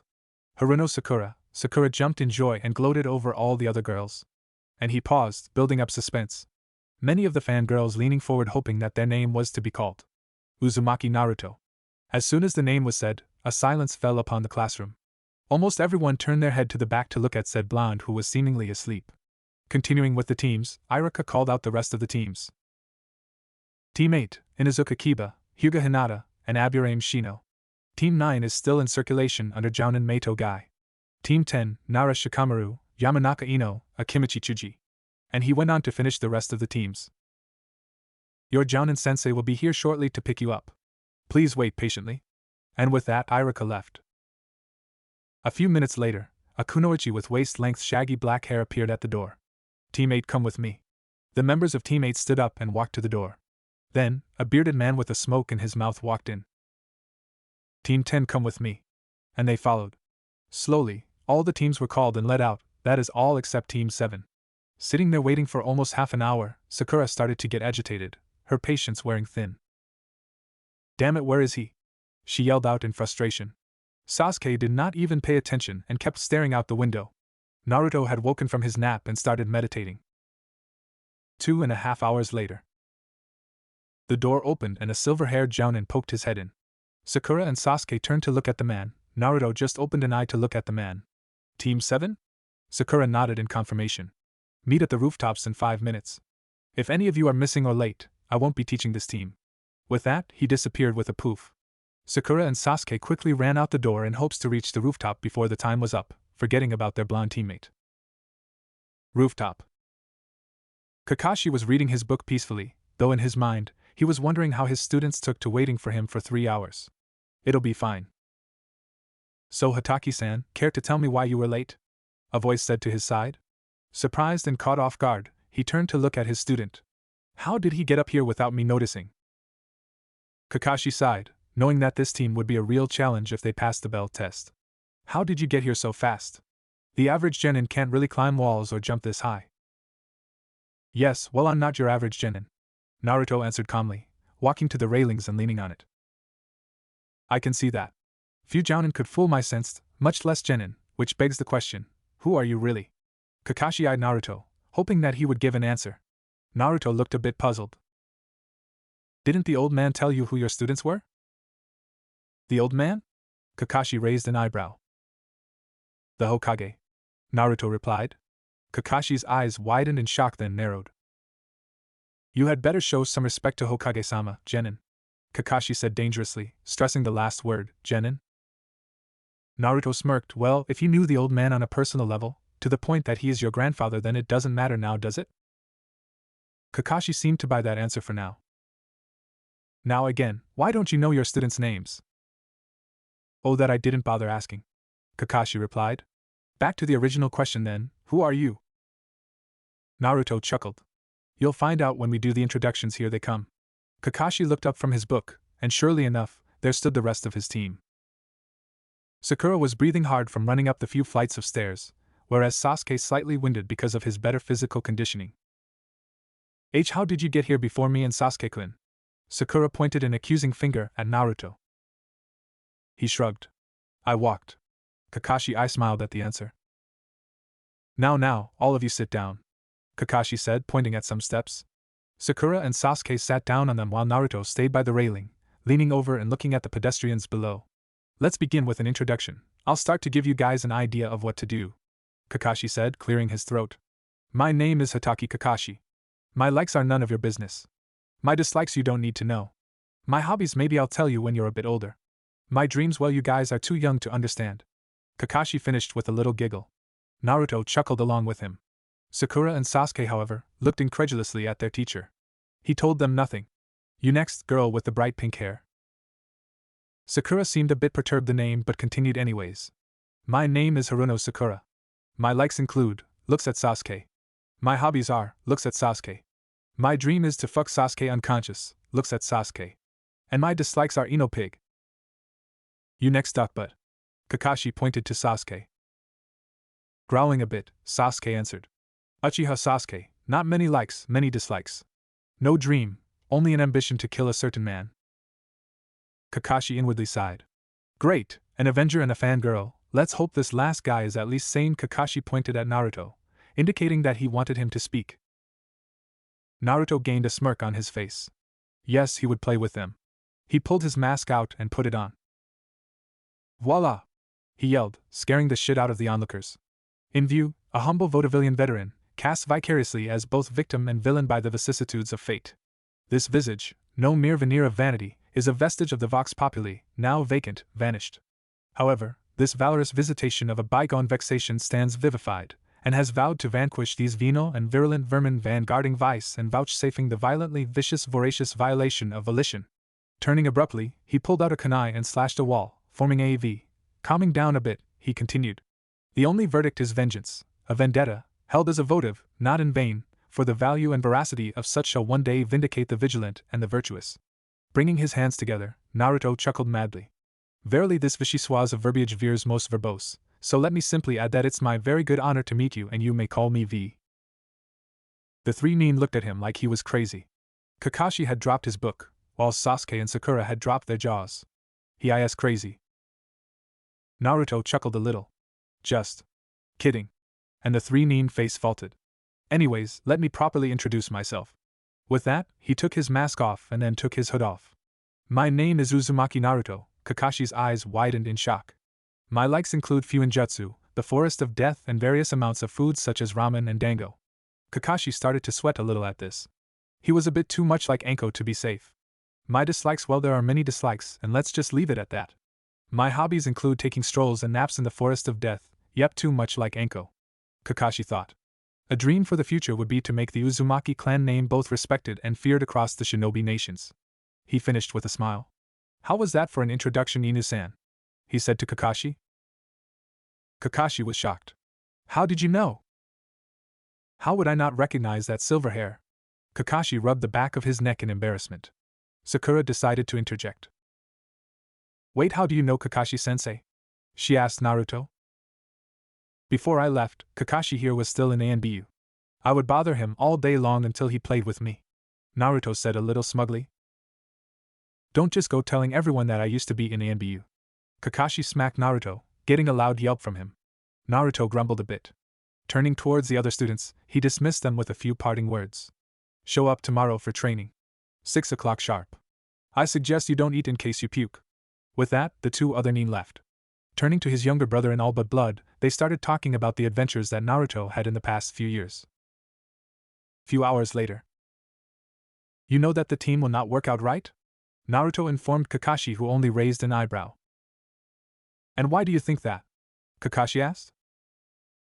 The Uchiha's arrogance and pride will not allow him to work with others. Haruno-san also follows his every whim, and with the Uchiha already having a dislike of me, well, you get the picture. Kakashi nodded in acceptance. We will have to see. If all else fails, then we would have to get you transferred off the team. Naruto chuckled, trying to get rid of me already, eh? Ma. I doubt I could teach you anything useful anyways. If what you said is true about surpassing your grandfather, then all that's keeping from being a Kage is experience. Kakashi tried to placate Naruto, lest he be angry with him after meeting for the first time in over 10 years. Well, being transferred off is only something I can hope for, Naruto said, shrugging a bit. Any Kakashi? Yes, Naruto-kun? Do you know of a kunoichi who goes by the name of Mitarashi Enko? She works in the torture and interrogation department of ANBU. Kakashi started to sweat a little. Yes, I know her. Why? Kakashi asked, a little scared of the reply. Well, I think she would be a pretty interesting sensei, wouldn't you agree? Naruto turned to Kakashi, expecting an answer. I think that's a bad idea. How do you know her anyways? Naruto smirked. I have my ways. I'll see you tomorrow morning. With that, he pulled his hood on and walked off into the night, completely blending in with the shadows. Kakashi shivered. It's creepy how he does that. Putting his hands into a seal, he disappeared with a poof. Next day. Training Grounds 7. The three genin sat in various places in the training grounds. Sasuke and Sakura sat under different trees, while Naruto was lying down in a tree, sleeping. The three were waiting for their sensei, who, of course, would be 3 hours late. 3 hours later. Naruto was still sleeping, though he woke up when he felt the chakra signature of Kakashi in the area. The other two genin, however, were completely oblivious as they were too tired and hungry, trying only to stay awake. And with a poof, why oh! Kakashi appeared in the clearing, scaring the two genin that did not sense him. You're late, came from Sakura, pointing an accusing finger at Kakashi, who only took up a thoughtful pose. I said for you to be here at 6 in the morning, not me. So therefore, I'm not late, he said cheerily. Sasuke could only try and glare his sensei to death. Kakashi smiled. Well, now that we're all here, we can only to be cut off by Sakura. Sensei, Uzumaki-san is still missing, Sakura pointed out. No sooner had she said that, Naruto landed beside her. I'm here. Short and concise. Kakashi mused. Yes, well, now that we're all here, we can begin with the test. At this, Sasuke's and Sakura's heads snapped up so fast. Naruto was not as shocked, as he had expected something like this. What do you mean test? Sasuke said, finally deciding to voice his thoughts. You know that test that you took at the academy? Well, it was garbage, it was only theory. This test is to see if you have what it takes practically to function efficiently in the field, weeding out the weak so we don't have to drag your dead bodies back. Kakashi answered nonchalantly. Sakura was a bit troubled, knowing that her physical prowess was lacking. Sasuke was feeling a bit more confident, though he was still unsure of what this test is going to be. Probably just a ninjutsu or possibly a taijutsu test. Naruto stayed silent throughout. Well, you guys have till noon. Kakashi paused here to pull out an alarm clock. In order to get these 2 bells, taking out 2 bells and shaking it a bit. From my waist, he said, tying it to his waist. The person who does not get a bell is failed and is sent back for remedial training, he said seriously. Begin. With that, all 3 genin disappeared, observing the jounin. Naruto sought out Sasuke's signature and went towards him. Sasuke! Naruto whisper yelled. You know what I mean. Sasuke turned around and saw Naruto crouched behind him. Want some help taking him down? Naruto hoped he would say yes. No. Go away. I can get a bell by myself. Naruto sighed and jumped off in another direction. Sakura. Sakura whipped around looking for the voice that called out towards her. Who's there? Is that you, Uzumaki-san? Sakura asked. Naruto jumped down from a tree and landed in front of her. Yeah, it's me. Want to work together and get a bell? Naruto, hoped that a yes would be the answer and again. No. If you get a bell, then then I can't be with Sasuke-kun anymore. Stop bothering me now. And with that, Naruto jumped off again. After half an hour, Naruto decided that he would confront the Jounin by himself after seeing Sakura being taken down by a low-ranked genjutsu, and Sasuke buried up to his neck by a slightly higher-level ninjutsu. Landing in front of Kakashi, he pulled out his mask and put it on. Kakashi looked up from his book and I smiled. I was wondering when you would come out. I'm guessing that teamwork failed? Yep. But that's not keeping me from fighting you. I want to know where I stand in the food chain, Naruto said with a smirk. Be careful what you wish for, Naruto-kun, Kakashi said, stowing his erotica away and falling into a basic taijutsu stance. Naruto grinned. Naruto rushed up to Kakashi and threw a punch, though that got dodged. As expected of a jounin. Following up with a high kick, and then flowing into a low sweep, Kakashi ducked and jumped over the kick and sweep.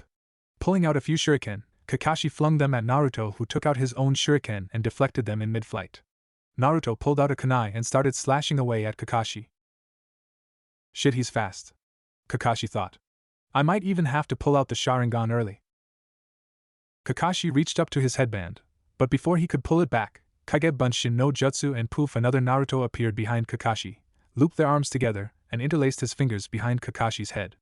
Kakashi's eyes widened at the trouble as soon as he saw the clone. Naruto came running, kunai in hand, and stabbed Kakashi in the abdomen, which only caused him to poof. Shit! Couldn't get him before he switched. Naruto and his clone both looked around for any signs of the jounin. Meanwhile in the bushes, Kakashi was hiding, contemplating on what had happened. His Sharingan eye revealed and observing Naruto's actions. He sighed inwardly, wondering how strong the kid had grown. Naruto seemed to be waiting for Kakashi to come out, but one of his hands was in his coat, preparing exploding tags. He turned to his clone and nodded. They both jumped into the trees, planting tags on almost every other tree. I hope Gigi won't mind me blowing up half the training ground. Creating 3 more clones, he sent them to put up perimeter seals to contain the explosion. Back in the clearing of the training grounds, Naruto reappeared and started pacing around, waiting for the clones to dispel. Once they did, Naruto spoke up.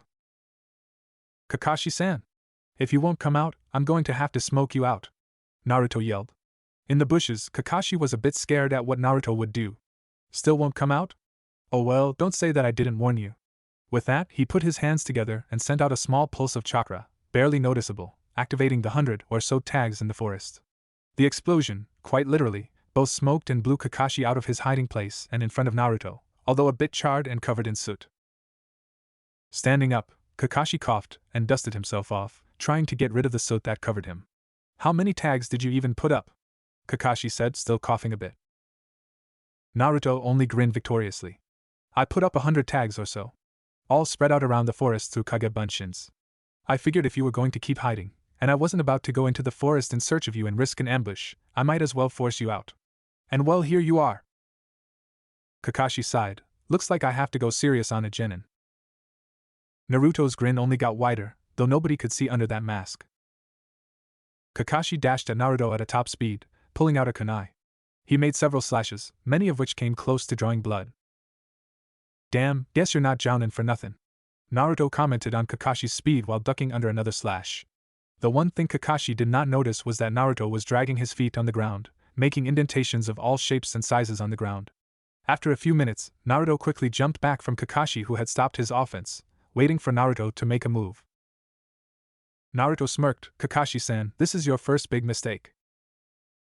Kakashi raised an eyebrow. What do you mean? Naruto pointed down, and he looked down. He saw lines in the ground, intricate lines all leading to the center, where he was standing. Taking a step back, he saw the kanji, bakuhatsu in the circle on the ground. His eyes widened. A giant explosive tag made from the ground? Shit! Kakashi yelled as Naruto activated the giant exploding tag. Kakashi quickly formed hand seals for a kawarini, but was a little too late. He was already partially caught in the explosion. When the smoke cleared, Kakashi was standing there, many parts of his uniform destroyed. He was also bleeding from cuts all over his body, though none were lethal. Coughing, that could have killed me, Kakashi half yelled at Naruto. Be glad that you weren't an enemy, otherwise I wouldn't have given you the time to kawarini, Naruto said calmly, and then he smiled. Anyways, you should give up. I've won already. Kakashi tilted his head a bit in confusion. What do you mean you've won? It's only started. Well, first of all, you are tired and already wounded, whereas I am only slightly winded from our exchange earlier. Drawing this fight out any longer would cost you more than a few cuts and bruises. Secondly, Naruto started forming hand seals. Ninpo, Kakusui Kekai no Jutsu. A barrier in the form of a pyramid rose up around Kakashi and met at a point at the top. This is a personal jutsu of mine used to trap enemies who are already weakened. Naruto chuckled a little. Even though I say weakened, it can still withstand quite a lot of power. Care to test it out? You win. Kakashi sighed as the barrier deactivated. Beaten by a genin not even a week old, how very very sad. Kakashi said as he shook his head, disappointed in himself. Naruto laughed at Kakashi's expense. Don't fret it. I am a very well trained genin, trained by one of the most powerful men in the world, in the most powerful art in the world. So don't feel too bad about it, Naruto said, trying to comfort his friend. Kakashi sighed again. Yeah, anyways, I'm going to go and report to the Hokage. From what I could see, this team definitely is not going to work. I'll see what I can do to get you on another team, or maybe even an apprenticeship to another jounin. Too bad I'm gonna be stuck teaching those two, otherwise the council will get real pissy, he said, jabbing his thumb in the direction of a passed-out Sakura and an unconscious Sasuke, still buried and now knocked out from the shockwaves of the multiple explosions. I thought the council had been taken care of, Naruto said, confused. Yeah, they have, but not before they sank their fangs into the last Uchiha, making sure that he was made a shinobi and put on my team because I have a Sharingan. Anyways, gotta go. See ya. Poof. He was gone. Naruto sighed and decided to head home, leaving his two unconscious teammates in the clearing. Hokage's office. Clearing his throat, Hiruzen Sarutobi called all his ninja to attention. Report. Which teams passed and which failed? Each jounin lined up and got ready to report their teams. Team 1 failed. Team 2 failed. Team 3 failed. 4 failed. Team 5 failed. Team 6 failed. Kakashi looked up from his book. Team 7, everyone was expecting a fail, knowing his record. Passed, though very barely. People looked surprised. If you would permit, Hokage-sama, I would like to make my report after everyone has gone. Sarutobi nodded. Kurenai stepped up. Team 8 passed. They have shown the necessary qualities of a team. Kiba is too headstrong though, and Hinata is too shy. Shino is well too quiet. Though, I believe with a bit of practice, they could make a reconnaissance or support team. Asuma then stepped up, seeing that Kurenai was finished. Team 10 passed. The Nara kid is too lazy, though Yamanaka Ino seems to keep him and Akimichi Chuji motivated and in line. And on went the rest of the teams who all failed. Finally, when it all finished, Sarutobi looked to Kakashi for his report. Kakashi stepped forward. Hokage-sama, Team 7 is an utter failure of a team. The only reason it passed is because of two reasons. First, the council would have a bitch fit if I did not pass the last Uchiha, and second, a fresh out of the academy genin beat me in single combat. Kakashi shocked his audience saying that, though many were skeptical. Surely the Uchiha isn't that strong, Kakashi-san. A random jounin called out. No, he isn't. The Uchiha wasn't the one that beat me. Now all the jounin were interested in this mystery student they have not heard about. Kakashi looked to the Hokage. I'm sure that you, Hokage-sama, saw the fight? Sarutobi nodded, getting the hint, and pulled out his crystal orb. Running through many hand seals, he projected the image for all to see. The fight was less than spectacular for Kakashi. The boy's cleverness and ingenuity had been 2 steps ahead of Kakashi. All of the jounin stood there shocked. Kakashi was embarrassed that he was beaten by a genin, and was rubbing the back of his neck. Kakashi chuckled nervously. As you can see, he is well above the skill level of genin, so I recommend that he be given a field test and promotion to chunin.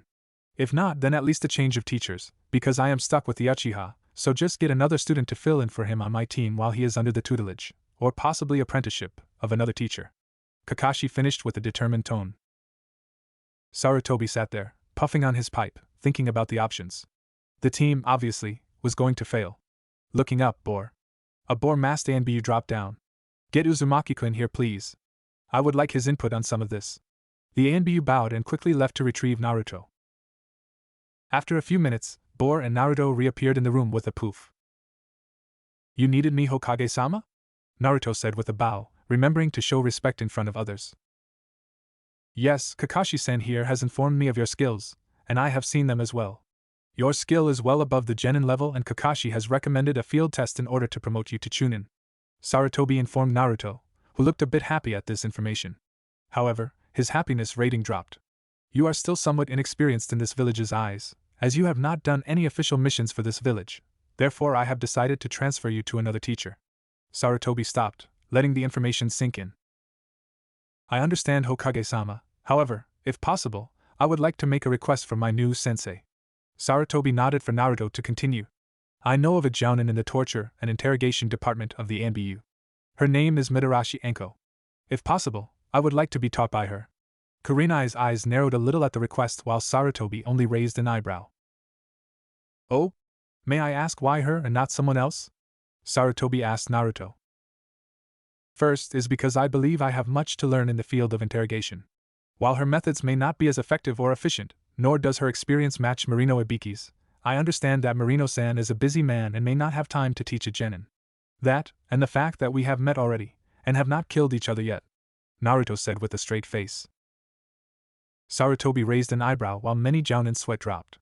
Haven't killed each other yet? Meaning you tried already?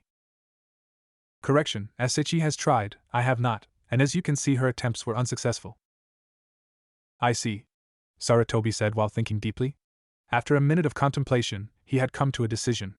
Very well, I will grant your request for being the student and apprentice to one Mitarashi Enko. You will be taking C and B ranked missions under her tutelage because of your skills, and if you prove yourself, you will be allowed to take a field promotion exam to become a chunin. The jounin in the room paled. Possibly another Enko. Naruto bowed with a mischievous grin. Thank you, Hokage-sama. Hokage Tower. The room had fallen into a dead silence. Uzumaki Naruto, a newly made genin, had just landed an apprenticeship under a Tokubetsu Jonin. While apprenticeships were not completely rare, they were uncommon. Also, the fact that the second most scary person in Konoha was going to be the master many Jonins in the room were a little uneasy. Umbu. Get Mitarashi Enko here now. Sarutobi commanded, seemingly to no particular person in the room. A shinobi, cloaked in white and an animal mask, jumped out, bowed and used a shunshin to his destination. A minute or so later, a knocking could be heard on the doors. Everyone turned to look at the door, except for Kakashi, of course. He just kept reading his book. A purple-haired kunoichi walked in, with a somewhat confused look. Bowing slightly, she addressed the Hokage. Hokage-sama, you called for me? Yes, Sarutobi nodded. I did. I called you here to inform you that you have been assigned an apprentice. Sarutobi paused a little. Enko's eyes widening in shock. He will be learning how to extract information from captured shinobi from you. Enko's mouth opened to complain, but Sarutobi halted that with the raising of his hand. He has shown skills greatly beyond that of a genin, and he has also specifically requested you to be his mentor. This is non-negotiable. The two of you will form a two-person cell, and will be sent out on missions rank C and above depending on your skill, of course. Enko's head bowed in submission. She could not refuse a direct order from a superior. I understand, Hokage-sama. May I ask who he is? Sarutobi smiled. He motioned to Enko's left. His name is Uzumaki Naruto. Enko turned to her left and saw the grinning face of Uzumaki Naruto. Pointing a shaking and accusing finger at her target, she yelled, You! Quickly looking left and right, Naruto saw nobody beside him. All other jonins had quickly ran out of her line of sight. He pointed to himself. Me? Enko nodded furiously. No! Not me! Must be you! Naruto pointed back at her. Enko screamed in frustration, pulling on her hair. Naruto chuckled a little. Let's go and have a proper introduction over some dango, my treat. What do you say? As if a light switch had been flicked, Enko's frustration diminished and was replaced with childish glee. Quickly grabbing a hold of the blonde, she dragged him to the nearest dango shop in record time. The jonin's sweat dropped at the sight. Sarutobi sighed, knowing that things would be much more interesting as well as hectic. And with a combination of Enko and Naruto, he was bound to get more paperwork. The Sandaime Hokage, Shinobi no Kami, cried himself to sleep that night. Dango store. Many of the patrons in the shop looked on in shock as the duo cleaned off hundreds of sticks of dango in record time. After a few minutes, a little mountain of dishes was piled up on the table. Naruto and Enko both sat back and sighed in content. That was great, Naruto stated. I totally agree. You know, kid, you're not so bad, it's just that you just get on my nerves very easily. Naruto chuckled a bit at the jibe. Yes, well, I try anyways. Let's get the real introduction started. I'll go first. My name is Uzumaki Naruto. I like many things, and among them is a love of Fuinjutsu, the forest of death and food, such as dango. I also dislike many things, but I won't tell you who or what. I have many hobbies, but you could probably tell from my likes. Now your turn. Naruto nodded to Anko, motioning for her to start. Anko narrowed her eyes in suspicion. Why is he all of a sudden so open about himself? After staring at Naruto, who only raised an expectant eyebrow at the kunoichi, for a few minutes she seemed to give up trying to figure him out. The name's Mitarashi Anko Kid. My likes are of course dango, red bean soup and tea ceremonies. My dislikes. Anko had gone silent at this point. Try as she might to hide it, she was still hurting from the betrayal of her sensei, and Naruto could see the pain she was in. Naruto's eyes softened and just sat there, giving the kunoichi some time to recompose herself. Anko took a deep breath. As I was saying, my dislikes are traitors and those who take everything at face value and judge others according to what they see. Naruto nodded slowly, having experienced the same treatment from the villagers. Any hobbies, dreams, or goals for the future? Naruto asked, trying to steer the conversation away from painful memories. Anko looked thoughtful. A hobby of mine would be the process of extracting information from enemies. A definite goal for the future is to see to the death of my traitorous sensei. Anko's eyes burned with determination at the end. And I will help you achieve your goal in every way I can. That's what friends are for, right? Naruto finished with a kind smile. Anko looked absolutely shocked. Her body stiffened, and her face showed surprise. Friends, he wants to be friends? Naruto saw the smile disappear from her face, thinking for the worst. If you don't want to be friends, that's fine. Anko looked down and shook her head. No. She stated softly but firmly. Friends. I like the sound of that. Looking back up, she gave her best smile to the blonde, who returned it full force. It was the start of a beautiful relationship. Few months later. Naruto had been summoned by the Hokage, though he already knew the reason. After all, he had been training hard the past week so he could prove that he is ready for the rank of Chunin. Quickly jumping from rooftop to rooftop, he made good time towards the Hokage Tower. Hokage Tower. Knocking on the door to the Sandame's office, he heard him say enter before turning the knob and walking in. As he opened the door, he could see many jonin in the room, most likely just to watch how my test goes. Naruto thought to himself. Hokage-sama, you called me here for the test? Sarutobi nodded in confirmation. Yes, I have, he said, his hand motioning to various shinobi. They are to be your examiners.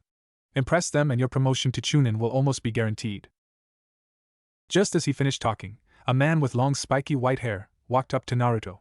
He was wearing a red sleeveless cloak with 2 yellow circles at the front, positioned above the breast. Underneath, he wore mesh armor covered by a green shirt kimono and matching green pants.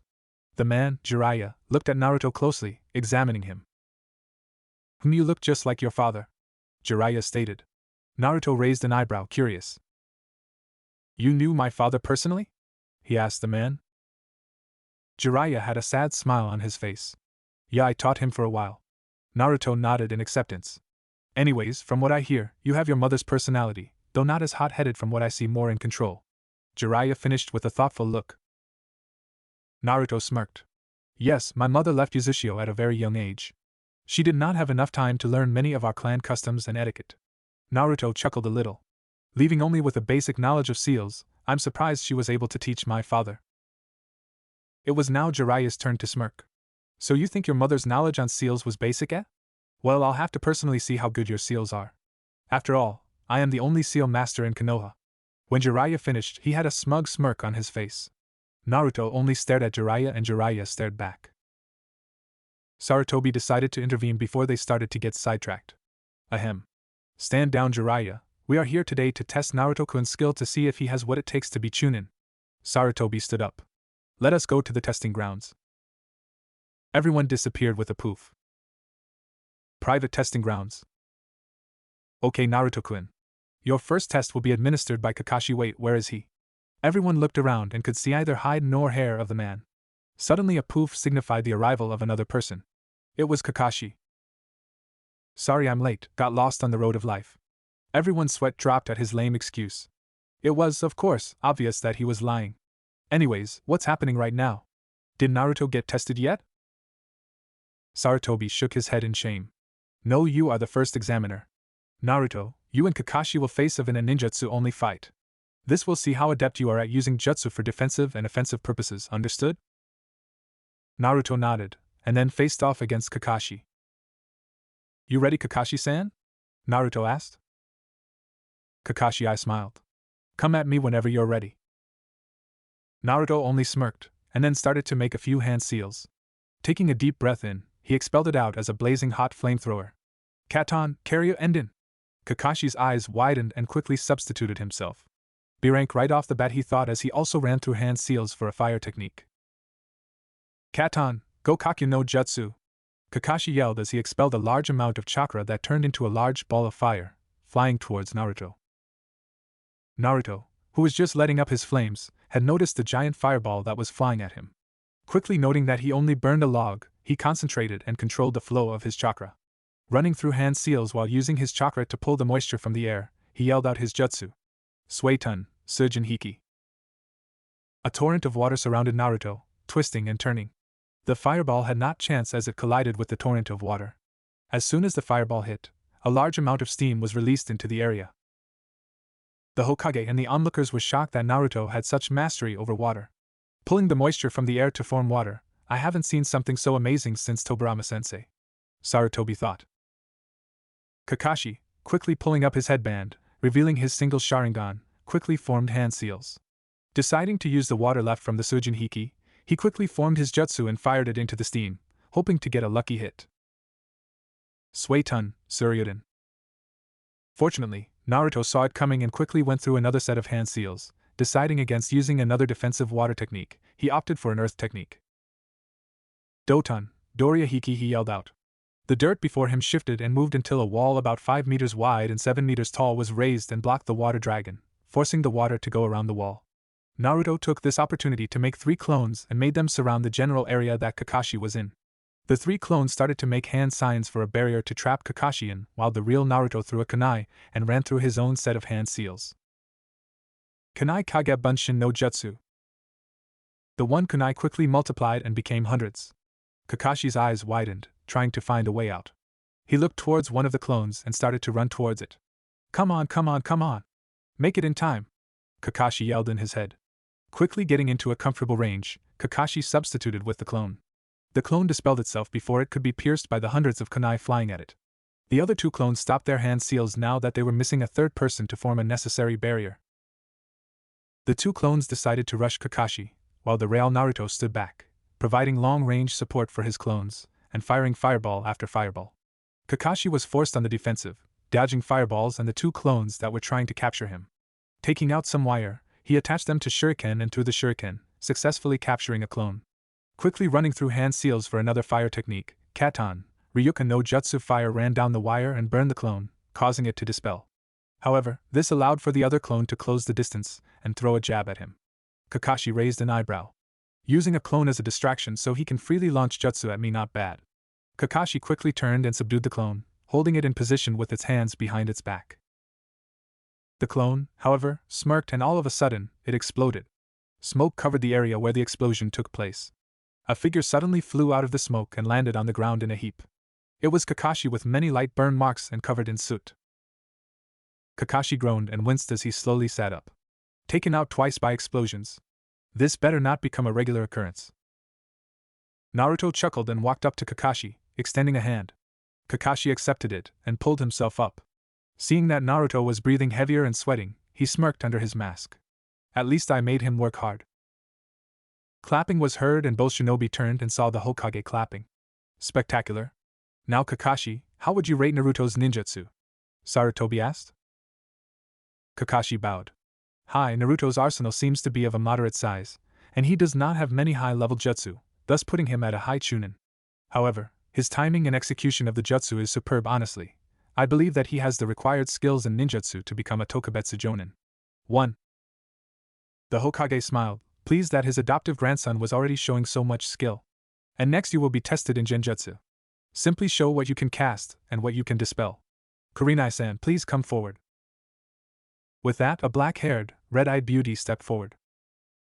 Pleased to meet you, Naruto-san, Kurenai said. Naruto nodded his head. Let's get this started. Hit me with your strongest genjutsu. Kurenai raised her eyebrow. If you say so, she said while flipping through hand seals. Megan, Jibaku Satsu. A tree sprang up from the ground and gripped Naruto, binding his arms to the branches and his legs to the trunk. An arm appeared out of the tree and pressed a kunai up against Naruto's neck. Kurenai seemed to phase out from the tree, kunai still in hand. Your overconfidence has just caused you to die. If this was a real battle, Naruto-san. Kurenai spoke from above. Naruto turned his head back towards Kurenai and disappeared in a flurry of sakura petals. Noticing the familiar genjutsu, Kurenai stopped the circulation of chakra within her system and then sent out a pulse, disrupting the illusion. The world around her shimmered and disappeared. Looking around, Kurenai saw that the training grounds was clear and Naruto was nowhere in sight. Shifting her stance a little, the ground broke apart underneath her, sending her into free fall. Another illusion? Kurenai thought to herself while falling into the darkness of the pit. Closing her eyes, she gathered her chakra again, and sent out another pulse, breaking through the second illusion. Opening her eyes, she found Naruto standing not half a meter away. Kurenai-san, in a battle you would have died just now. Kurenai was surprised and embarrassed that she was bested in her own specialty. May I ask what that technique was? Naruto stood unmoving for a second before answering. That was my best genjutsu. It takes advantage of the fact that when you use a genjutsu you establish a link to the target's brain with your chakra. By using the same link that you established, I send my own wave of chakra, overpowering yours, and sending back my own genjutsu. Even the Sharingan would be hard-pressed to detect and dispel the genjutsu. 2. Kurenai and those who knew how genjutsu worked nodded in understanding. Kurenai looked at Naruto, curious. That couldn't have been your only genjutsu, right? You must have others. Naruto nodded in confirmation. I do, however that was my only high-level genjutsu. All my other genjutsu are just there to throw the enemy off. Kurenai's eyebrows scrunched up in confusion. Wouldn't it be much more efficient if you just used a more powerful genjutsu? You would be able to stun the enemy for at least a few seconds. With the smaller genjutsu, they could just dispel quickly. I understand what you mean, however, that only works when you have multiple people. How so? Think about it like this. In a full-on frontal fight, you may not have enough time to cast genjutsu, so large-scale or very powerful genjutsu may not work. Also, smaller genjutsu take little to no chakra to use. And while they may not take very much time to dispel, by using a large number of distractors, the enemy would have to put his hands up to dispel every time he comes across a genjutsu. The time it takes to dispel every genjutsu compiles, and eventually there will be an opening in his defenses. Also, the total amount of chakra going into the numerous smaller genjutsu may not be as much as a very powerful one. Kurenai looked at Naruto, speechless. I've never thought of using genjutsu like that. Naruto smiled. Well then, there's something new for you to experiment with. Kurenai nodded and smiled back. I will, she said, and then turned towards the Hokage. Naruto-san has shown decent skill in genjutsu. The technique he created should be able to counter any genjutsu directed at him. Although his repertoire is small, it is effective. I would rate him at a Chunin level in genjutsu, Hokage-sama. Sarutobi nodded, clearly happy with the results. Next test, taijutsu. Madogai, come forward.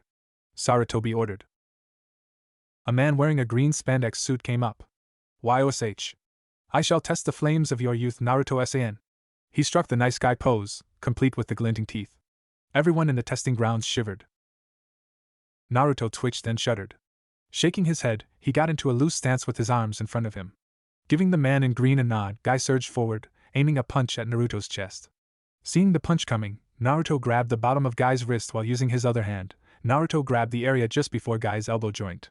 Pushing the elbow down, this caused Guy to lose his balance, but he quickly corrected himself. Going into a crouching stance, he thrust his elbow into Naruto's solar plexus. Naruto's eyes widened as the hit connected. He could only bend his body backwards in order to soften the blow. Taking a few steps back, Naruto shook himself out. Taking a deep breath, he got into his ready stance again. Guy came charging again, but this time with a flying kick. Dynamic entry. Naruto quickly ducked down, the kick almost shaving his hair and scalp off. Turning around, Naruto saw Guy already launching a roundhouse to his face. Stepping slightly to the side, Naruto caught the leg and stepped in. Putting his own leg behind Guy's supporting left leg, he tripped and pushed Guy onto his back. Naruto pulled back his hand, ready to knock the man out when Guy pulled both legs in and kangaroo kicked Naruto off of him. Naruto flew back a good 20 meters before flipping into an upright position and landing into his ready stance again. That really hurt. Naruto winced in pain. Don't worry, my youthful friend. Just give it your best. Guy shouted back in his own unique way. Naruto thought to himself for a few seconds before looking back to Guy. Nagai-san, you wear weights, right? Guy nodded in confirmation. Hi Naruto-san, I do. Why do you ask?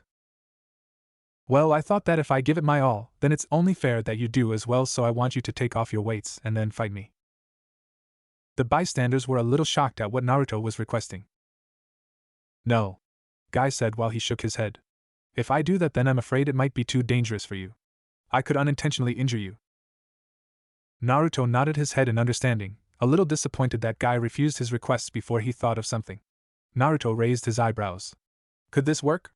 Deciding to test the waters a little, Naruto shouted back to Guy. Guy-san. That is very youthful. Naruto shouted in the same tone that Guy usually does. The spectators were caught off guard and wondered what Naruto was planning. What do you mean, Naruto-san? Guy asked, a little scared of the response. Naruto bit back the urge to smirk. Deciding to continue with his acting, he put up a sad and disappointed look. It seems your flames of youth are dying, Guy-san. Guy looked horrified and shocked at this. It is very unyouthful to not give your best when your opponent is giving theirs, you know. Guy was frozen on his spot. Have I truly lost my flames of youth? Have they dimmed so much? Shaking his head out of such thoughts, Guy looked back at Naruto with newfound determination. YOSH. I realize my mistakes, Naruto-san. I shall rectify them by taking you seriously. Guy yelled at the top of his lungs as he quickly took off both his weights on his legs. The Hokage and other Jonin sweat dropped. Tricked so easily, everyone thought at the same time. Guy charged at Naruto with his top speed, throwing a right hook. Naruto, who couldn't dodge in time, was being punched around like a punching bag. Naruto grunted in pain from every hit that Guy got in. Guy, who had finally decided to stop beating Naruto up, gave a final kick which made Naruto roll and flip over himself several times on the ground before sliding to a stop. It's over, Naruto-san. You have shown me your skills, and they are more than sufficient for Chunin. Plus, you need energy for the next few tests as well, Guy said, preparing to walk away. Naruto lay on the ground, eyes closed and taking in deep breaths. Wait, Guy-san. I still haven't shown you what I've got yet, Naruto said from his position on the ground. Everybody looked at Naruto, surprised that he could still fight. Hokage-sama. You had better stop him before he hurts himself, one Jonin said, others nodding in agreement. Now, let us see what he can do before that, Sarutobi said before waving them off. Taking a few more breaths, Naruto got up to a sitting position. Gotta love purified chakra. Just keeps you energized forever. Healed most wounds already, though that could also be QB. Getting back up into a standing position, Naruto took off his now tattered cloak and cracked armor and put them to the side. Good God, just how strong is he? Now in just his Uzumaki clan robes, he got into his stance again. But this time Naruto disappeared in a show of speed. Guy, who was stunned by the speed, suddenly felt a blunt force hit him the back as he flew forward. Quickly orientating himself, he turned around and saw Naruto disappear again. Only from years of training and missions did his senses tell him that there was danger, so he brought his arms up to his left side as a shield. Not a second later, a kick was aimed at his left side, hitting his arms, propelling him towards his right. Guy tumbled on the ground for a good distance before hitting the earth wall that Naruto made earlier. Guy slowly pushed himself back up. His speed is amazing, it surpasses even mine, he thought to himself while staring at Naruto's figure 30 meters away, that is, before said figure disappeared in a blur again. Reappearing before Guy, Naruto stood into a slow stance, hand brought back ready for a punch. Seeing this, Guy's eyes widened and he decided to dive out of the way. Sakatsu. The punch impacted against the wall, literally turning most of it into dust. Sarutobi was shocked. That's like Tsunade's super strength. Maybe even more powerful. The other Jonin looking at the scene were also thinking something along the same lines. Guy himself was unnerved at the power behind the punch. Sighing, Guy raised his hand, palm facing outwards, telling Naruto to stop. That would be more than enough, Naruto-san, Guy said in an uncharacteristically serious tone. You have definitely proved yourself to be very proficient in taijutsu. I can see that your style revolves around counterattacking, but you are also comfortable with launching very devastating attacks. Guy commented, turning towards the Hokage, he continued. Naruto-san here has shown more than enough skill in taijutsu to become Chunin. In fact, I recommend that he become a Tokubetsu Jonin, specializing in taijutsu and a secondary in ninjutsu. Sarutobi nodded, accepting the recommendation. Very well. Uzumaki Naruto, you have been found skillful, enough in the fundamental arts of shinobi to become a chunin, and therefore, upon your completion of 300 missions, you will be granted a field promotion to chunin. When the time comes and you have filled your mission quota, you will be promoted to Tokubetsu Jonin, Sarutobi said in a voice of authority. Naruto bowed his head. Thank you, Hokage-sama. Your skills in Kenjutsu and Fuinjutsu will be evaluated in private and at a later time. Sarutobi then turned to the rest of the Jonins. You're all dismissed. With that, they all bowed and vanished with a poof. Hokage Tower. Office. Sarutobi, Jiraiya, and Naruto all appeared back in the office. Sarutobi looked at Naruto before speaking. Unfortunately, we cannot evaluate your Kenjutsu skills today because our Kenjutsu specialist is currently out on a mission. However, Jiraiya is here and he is the seal master of Konoha and will be able to evaluate your skills in Fuinjutsu.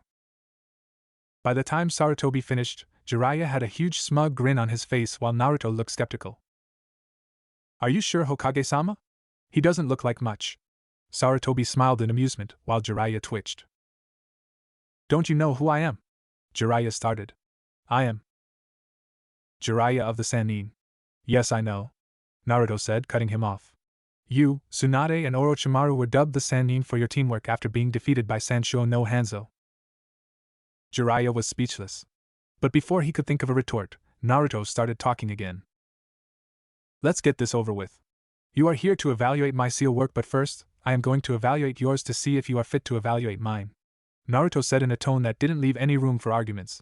You have an hour to make 2 seals. The first will incapacitate anyone standing on it, and the second seal is to be applied onto a person that will nullify the effects of the first seal. I'm going to get something to eat. When I get back, I expect you to be finished. With that, Naruto walked out the door. Jiraiya was shocked that a teen was ordering him around. He looked towards Sarutobi, who only shrugged. You better get started. Wouldn't want to disappoint him now, would you? Jiraiya hung his head in defeat and started to work on the seal while grumbling about things too quiet to hear. An hour later. The door opened in the Hokage's office. Sarutobi could be seen sitting in his chair reading a certain book and giggling perversely while Jiraiya was right behind him, reading over his shoulder. Clearing his throat, Naruto made his presence known. Jiraiya-san, did you make the seals? Sarutobi's and Jiraiya's head both shot up at the voice of Naruto. Sarutobi quickly opened his drawer, put his book in and slammed it close. Jiraiya, however, had a huge grin on his face, showing his pride in his own works. Naruto merely raised his eyebrow, expecting an answer. After almost a minute of silence, Jiraiya finally got the message and showed Naruto his seal. Well? How do you like it, Gaki?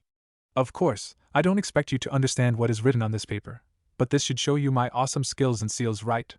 Jiraiya finished with a wide grin, expecting admiration, but what he got was completely unexpected to him. You fail, Naruto said, wiping Jiraiya's smug smile off of his face. You are not qualified to evaluate my skills in Fuinjutsu. Jiraiya spluttered. What do you mean I'm not qualified? Both seals do their job. While that may be true, you have made them too complicated. Jiraiya chuckled while shaking his head. I can't believe I'm arguing with a teen. Naruto glared at Jiraiya. I am not just a teen. I have finished all 100 levels in the Uzumaki clan's Fuinjutsu. I have surpassed my grandfather's skill in Fuinjutsu. Do not underestimate me. Gaki, just because you have finished all 100 levels does not mean anything if you can't apply it all. I bet your teacher just went easy on you and let you pass. Naruto sighed. Jiraiya-san, how would you rate my mother's skill in Fuinjutsu?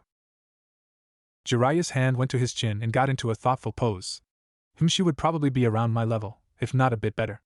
After all, she did teach your father, who had surpassed me in Fuinjutsu. Naruto raised an eyebrow. I have greatly overestimated your skills in Fuinjutsu then. Jiraiya narrowed his eyes. Why do you even need to know your mother's level in Fuinjutsu anyways? Because it would give you a sense of what level she was at and what level I am. Before leaving Uzushio, my mother had officially completed only 37 levels of our 100-level course. Now when she left, I assumed she took some scrolls with her, and if she taught herself while in Konoha, then I estimate her skills would be around a level 40 seal master. Using this information, I would have approximately 60 levels over you, Jiraiya-san. Jiraiya huffed. Levels don't mean anything, Gaki. Naruto stayed silent for a while. The theory taught at higher levels is much more advanced than what you currently know. We teach a much older and primitive style of sealing seals and erase date before the creation of modern Fuinjutsu. Back then, you could turn one substance into another through the usage of a seal. We take what people used to know a few thousand years ago and apply it to our seals today. 5. Throughout the whole conversation, Jiraiya's eyes widened little by little and his jaws dropped lower and lower. Anyways, it was nice meeting you, Jiraiya-san. Good day, Hokage-sama. Naruto bowed and left the room. Jiraiya stood there, mouth still gaping at the information that he was told. I never knew seals could be applied in such a way. Shaking himself out of his shock, he turned towards Sarutobi, who seemed amused at what just happened. Sarutobi shrugged and pulled out his book again to continue where he left off. Few days later. Training Ground 44. Naruto and Anko were having a discussion in the forest about how to break an enemy's willpower and mind. Through the middle of the discussion, an ANBU showed up. Mitarashi-san, Uzumaki-san, Hokage-sama requires your presence immediately, the ANBU said, still in his crouching position. Understood, we'll be right there, Naruto replied. The 3 puffs of smoke signified their use of a shunshin. Hokage's office. Naruto, Anko, and the ANBU all appeared in the Hokage's office. The ANBU bowed, then used another shunshin. Anko-san, Naruto-kun, I have news from Hatake Kakashi of Team 7, Sarutobi said. Naruto raised his eyebrow. What does this have to do with us? He asked. Anko nodded as well. They have been sent on a C-ranked mission, however on the way they have been ambushed by 2 C-ranked Nukening. Normally this would not prove to be much of a problem with Kakashi on the team, however, this is an escort mission and Kakashi is expecting some heavier resistance later on. This is where you come in. Naruto raised his hands in a stop right there gesture. Wait a second, the client paid for a C-rank, but they were attacked by shinobi, correct? Sarutobi nodded. Did the client pay for protection against shinobi? No, Sarutobi said while shaking his head. Then why did they continue the mission? Anko decided to butt in this time. Sarutobi sighed. Originally, Kakashi wanted to abandon the mission, however, Uchiha Sasuke insisted that they continue. Of course you know what happens when he says go. Sakura follows, and since Sai is from Danzo's root faction, they would outvote Kakashi 3-1. They had a vote? Anko shouted. As their superior officer, he has the highest authority. Why vote for the outcome? Sarutobi rubbed his forehead. It doesn't matter anymore, the fact is they have gone ahead and are in need of backup in Yorit. Do you accept? Naruto and Anko looked at each other. Naruto shrugged. Sure, old man. Just let us get prepared and we'll set off right away. On the road to Nami no Kuni. Naruto and Anko dashed through the trees in a straight line towards Wave Country. Seeing that the sun was setting, Naruto motioned to Anko to stop. They landed in a sizable clearing in the forest. Anko-san, it's getting late, we are still approximately a day, maybe half a day behind Kakashi-san's squad. We should set up camp for the night, and save our energy to catch up to them tomorrow, Naruto said. Anko nodded in agreement. Good thinking, Anko said. You set up a perimeter, and I'll get the tents up. Naruto nodded and walked off to set up some seals while Anko set up the tents. After 15 minutes or so, Naruto walked back into the clearing, seeing Anko sitting by the fire. You got them seals up, Gaki? Anko asked and grinned when he saw Naruto's twitch of annoyance. I told you to stop calling me Gaki, and yes, I did get the seals set up, Naruto said in an annoyed tone. You sure we're safe in this barrier? I don't like being surprised, especially during my sleepy time, you know. Anko stared right at Naruto, who only stared back. Yes, we are safe inside this perimeter. The seals form a layer of genjutsu, making us invisible, and even if they got through, there is still a barrier that keeps them outside, Naruto said, still staring back into Anko's eyes. Anko kept staring for a few seconds until she finally relented. Alright, I'll believe you. I'm gonna turn in for the night now, she said, walking towards her tent. Suddenly, she turned around. Don't you dare try anything or I'll cut your balls off, got it? Naruto sighed. We've been over this many times already, Anko-san. I won't try anything, I promise, Naruto said solemnly. Anko seemed to accept this and got into her tent. Naruto killed the flames and got into his tent, turning for the night. A sound pulled Naruto from his sleep. Getting up, he rubbed the sleep out of his eyes. After kickstarting his brain, he listened carefully to the sounds. Sounds like crying, Anko? Naruto's eyes widened, thinking someone got past his defense. He quickly got out of his tent and surveyed the area. Finding nothing out of place and the area clear, he rushed to Anko's tent. Opening the flap to Anko's tent, he peered inside, seeing Anko curled into a ball and crying, mumbling incoherently. Still asleep, nightmares. Naruto sighed as he walked in. Crouching down beside Anko's form, he placed his hand on her shoulder. "Anko-san, wake up," he said while shaking. Seeing that she was still asleep, he shook harder. "Anko! Wake up!" In a flurry of movement, Naruto was pinned under Anko with a kunai against his neck and testicles. "I told you if you tried anything I would neuter you," she said in a harsh tone, tears still trailing down her cheeks. Naruto gave a sad smile and brought both his hands up to her face, wiping the tears away. Anko was stunned. She blinked, not understanding what had just happened. At first, she was just having some bad dreams, and then she was rudely woken by her student, who she thought was going to do something to her while she was still asleep. She didn't even notice the tears when she awoke. "It's okay, Anko-san, just a bad dream," Naruto said while pulling her head down into his chest, giving her a hug, a sign, showing that he is here for her.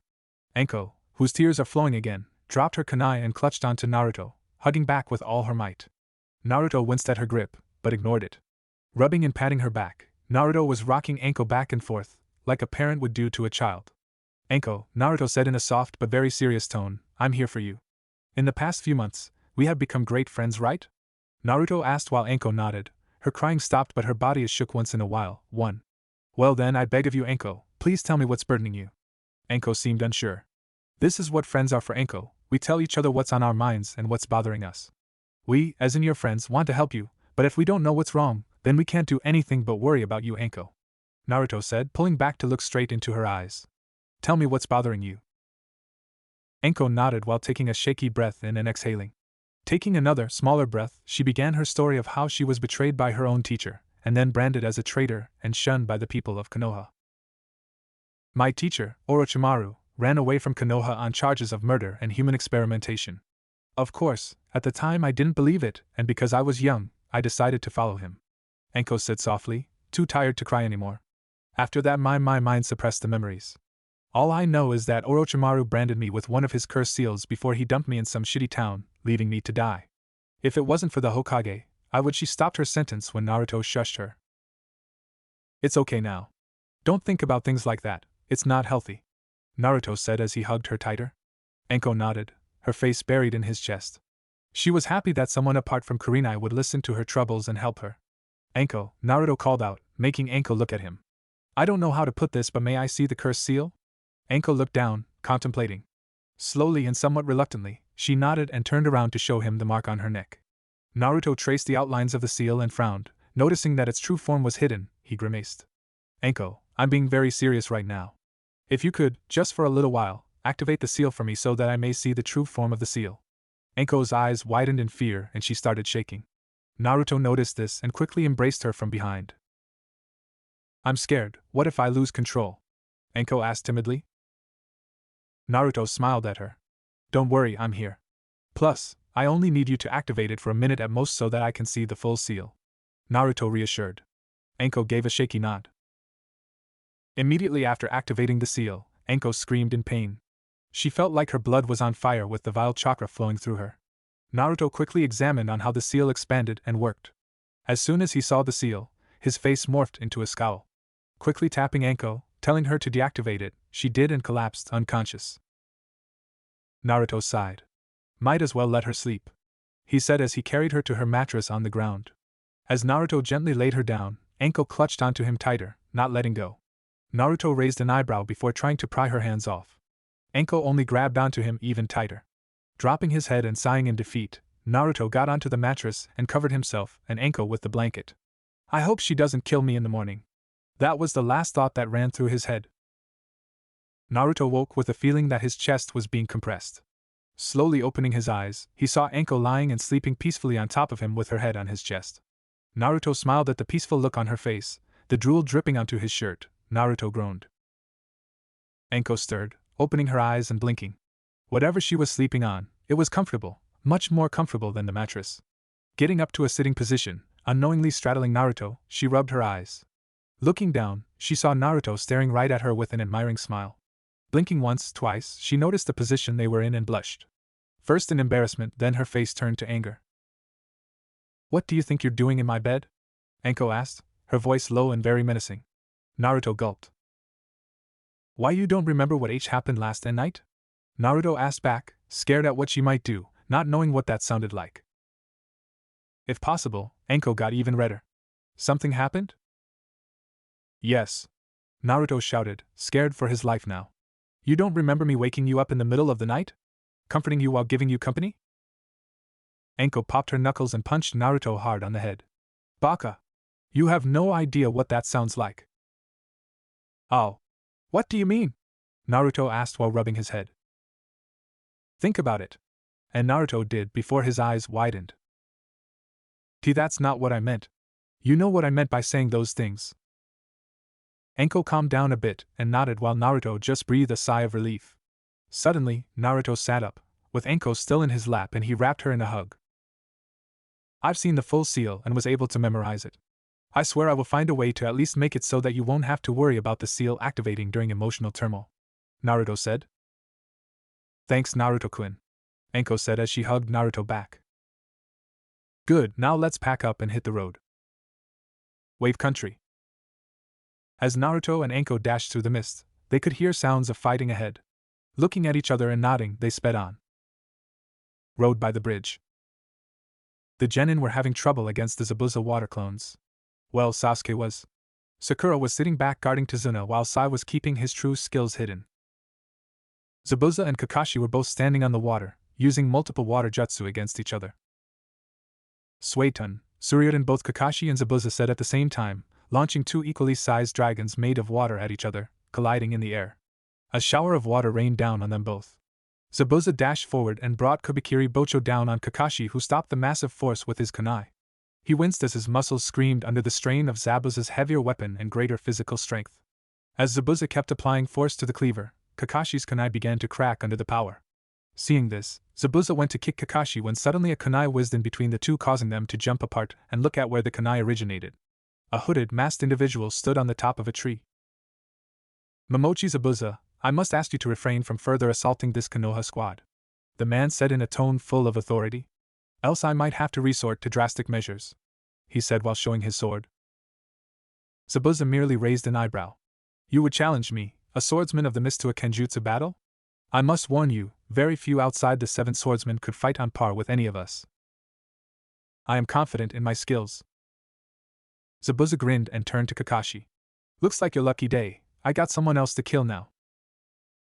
Dashing towards Zabuza, the masked man unsheathed his blade and swung at Zabuza, who smirked. First mistake, you must know your enemy first before going into a full-on assault, he said while blocking a few strikes. My turn. Swinging his giant cleaver at the masked man, he ducked under a swing that could have taken his head off. Fast. Very fast. Zabuza thought as he kept swinging at the man. But does he have power? He thought as he swung in a very wide horizontal arc. The man blocked and went into a lock with Zabuza. Taking a closer look at the blade, he saw that it was a very dark gray, almost black in color, too. He felt as if he had seen the sword somewhere before, a familiarity, but could not place a finger on it. Mentally shrugging, he pushed forward and broke the struggle while swinging at the masked man a few times. Each time, the slash would look like it would hit, but the man would just move slightly and be out of the way of the giant cleaver. Damn it, how does he dodge all my strikes? It's like fighting that stupid Sharingan all over again. Off to the side, Anko showed up beside Kakashi. Sup, Cyclops, she said in an overly cheery tone. The other genin, having taken care of the Mizu Bunshins, wondering who she was. Anko-san. You're our backup? But wait, isn't Naruto your student? Kakashi said, puzzled. Yep. He is, she said, still grinning and very, very cheerful. Kakashi was officially afraid now. A happy Anko meant that either something really, really, really good happened, such as getting free dango, or she got to torture someone. It was usually the latter. After a while, Kakashi finally processed what she said. Wait, if Naruto is here and you're here with me, then Naruto is fighting Zabuza? Kakashi said in a hushed tone, though the genin all heard it. Sakura was just downright shocked that a genin could fight Zabuza, who even Kakashi had trouble with, on even footing. Sasuke was insanely jealous of and lusting after Naruto's power. Sai was wondering about the newcomer's penis size. He seemed to have a pretty big penis if his sword was any indication. Seriously, he believed that Zabuza's giant cleaver was definitely trying to compensate for something. After taking a few minutes to contemplate about Naruto's penis, he thought of how this would affect Danzo. Could be trouble for Danzo-sama. But then again, his penis seems to be at least on par with Danzo-sama's. Maybe I should serve him instead?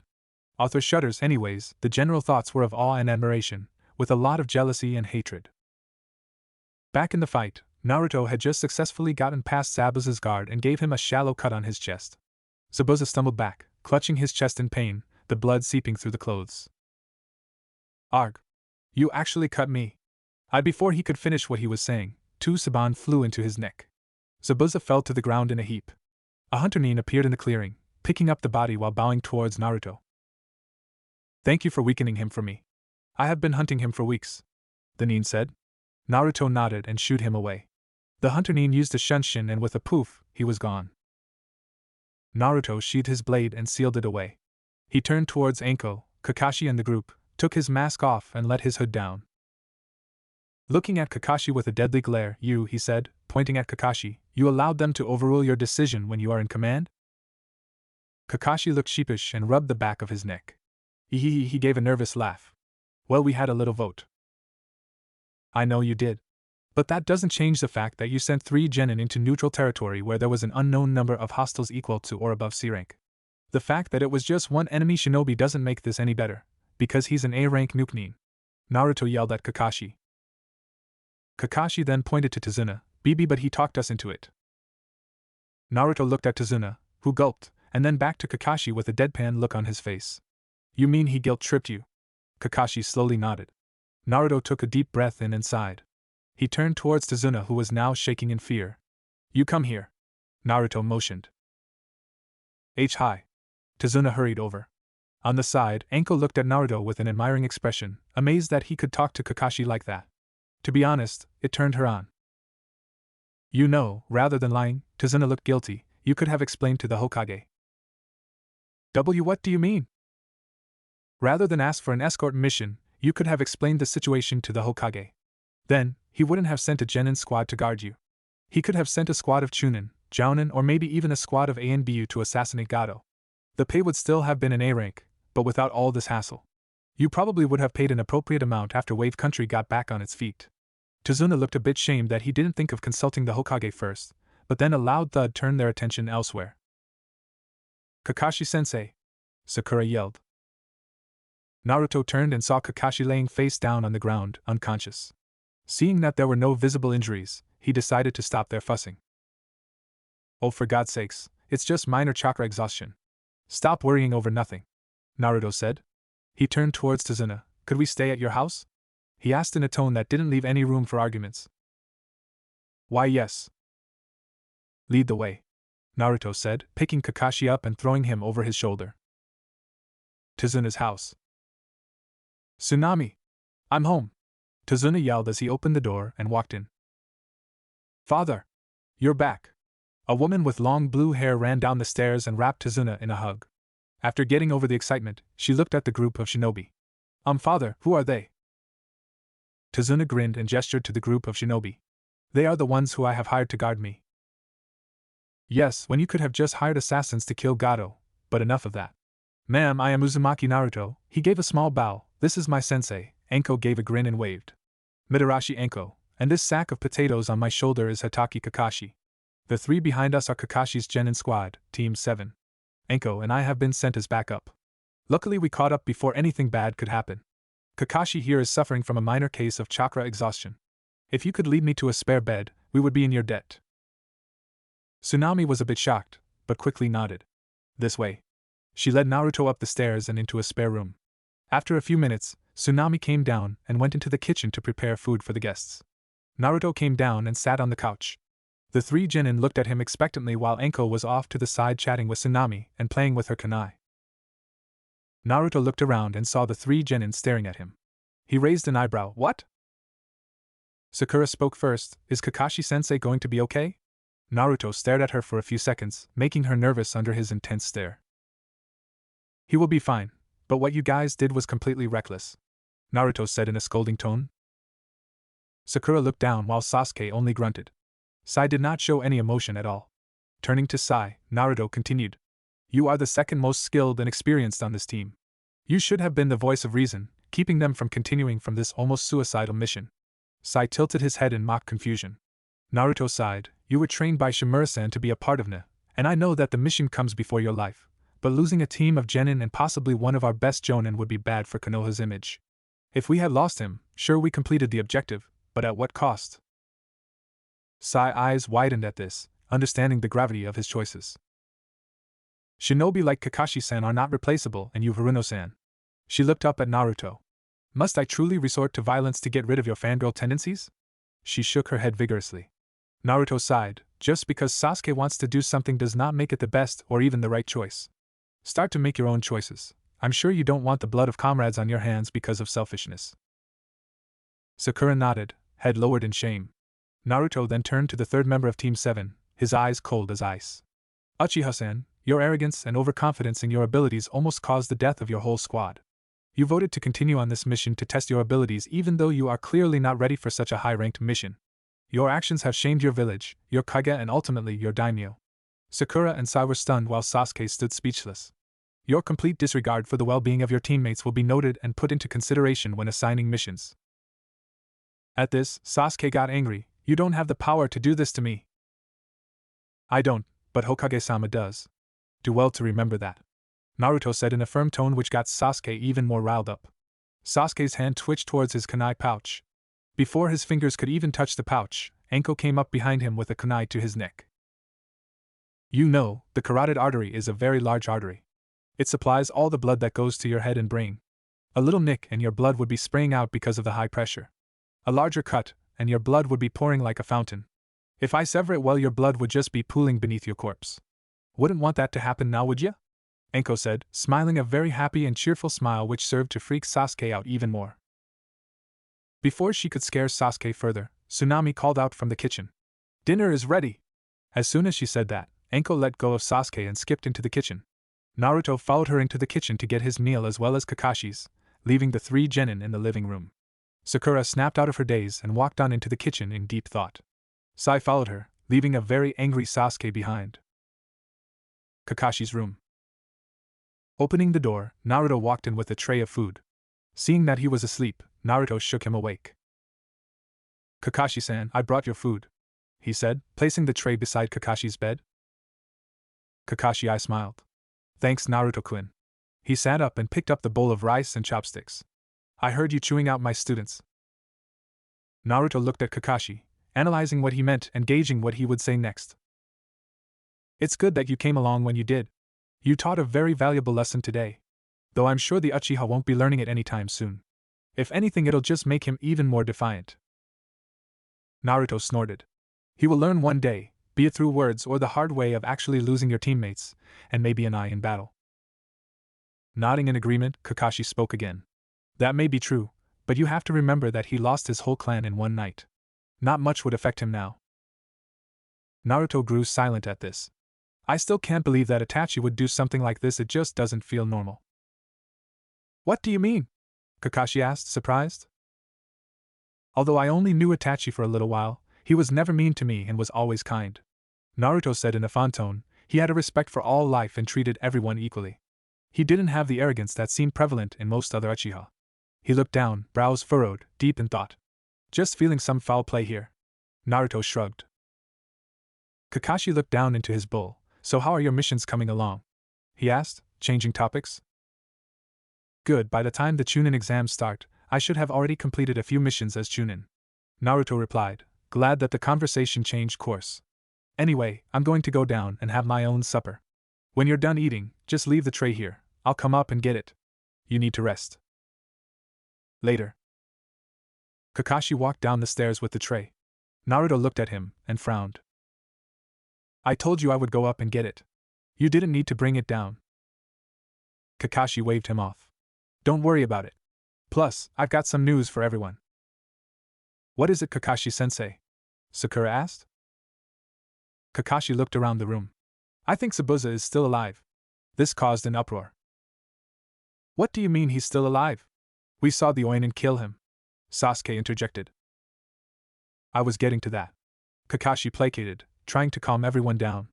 Naruto, Kakashi and Anko were the only ones who were calm. Kakashi and Anko were confident in their combined skill, while Naruto knew Zabuza personally. Sai was well Sai. Hunter Nins are supposed to dispose of the body at the place of the target's death. They bring something that represents the target, usually a head, to the Mizukage to prove their kill. 3. He paused to take a breath. I believe that the one we saw was not a hunter at all. Or rather, he was aiding Zabuza. The room fell into a hush after that last sentence. Tazuna feared for his life and Tsunami feared for her father's. Sakura was scared that the man had accomplices. The next time they met, they would also have to fight the Oinin as well. Sai was unconcerned as usual, while Sasuke was planning on fighting the hunter to prove his strength, completely forgetting what Naruto said earlier. Next day, Kakashi walked down the stairs with 2 crutches holding him up. Good morning, everyone, Kakashi said, making the genin of Team 7 look at him. Kakashi-sensei. You're up! Sakura yelled out, happy that her sensei was okay. Hiei smiled. Yes, I am Sakura-kun. Now I need you all to follow me, he said as he walked out the door, 3 genin in tow. Forest's edge. Kakashi stopped near the tree line. He saw Naruto sitting nearby, writing in his notepad. Turning to his genin, he introduced them to the tree walking exercise. Today, you will be learning to climb trees. This will help with your chakra control and maybe even enlarge your chakra capacity. As you all know, chakra is needed for ninjutsu and many other techniques in a shinobi's arsenal. Proper usage of chakra will ensure your survival, Kakashi explained.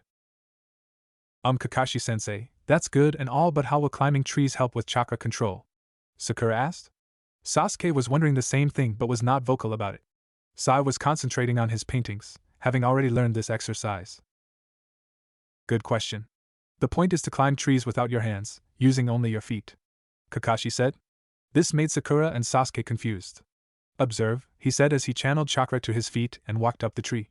Sakura looked in wonder, and Sasuke held back, showing any emotions. The point is to channel chakra to your feet, making it stick to the surface you are walking on. You try, he said, throwing 3 kunai to their feet. Use those to mark your progress. I suggest a running start. With that, Sasuke grabbed the kunai and dashed up the tree, which exploded upon contact. Oh yeah, did I mention that too much chakra and you'll be propelled away? Sasuke growled and tried again, this time slipping and falling off. Too little and you won't stick. Sasuke gained a tick mark on his forehead.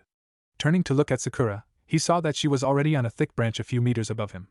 Looking at Sai, he saw that Sai was already at the top. Growling in frustration, he got to work. Walking away from his genin, Kakashi walked up to Naruto. What are you working on? He asked. I'm thinking of ideas on how to remove Anko's curse seal. Any results? Not really. Can't seem to think of any viable solution. The seal itself isn't hard, just a prototype slave seal made by the early Uzumaki clan. How he got his hands on those, I'll never know. Anyways, the seal will give constant suggestions to the victim, even making them hear it in their sleep. Psychological conditioning. The seal I can remove, the problem lies in the fact that a part of Orochimaru's chakra and soul is in the seal, corrupting her chakra system. Forcefully removing the seal would have unpredictable effects on her person.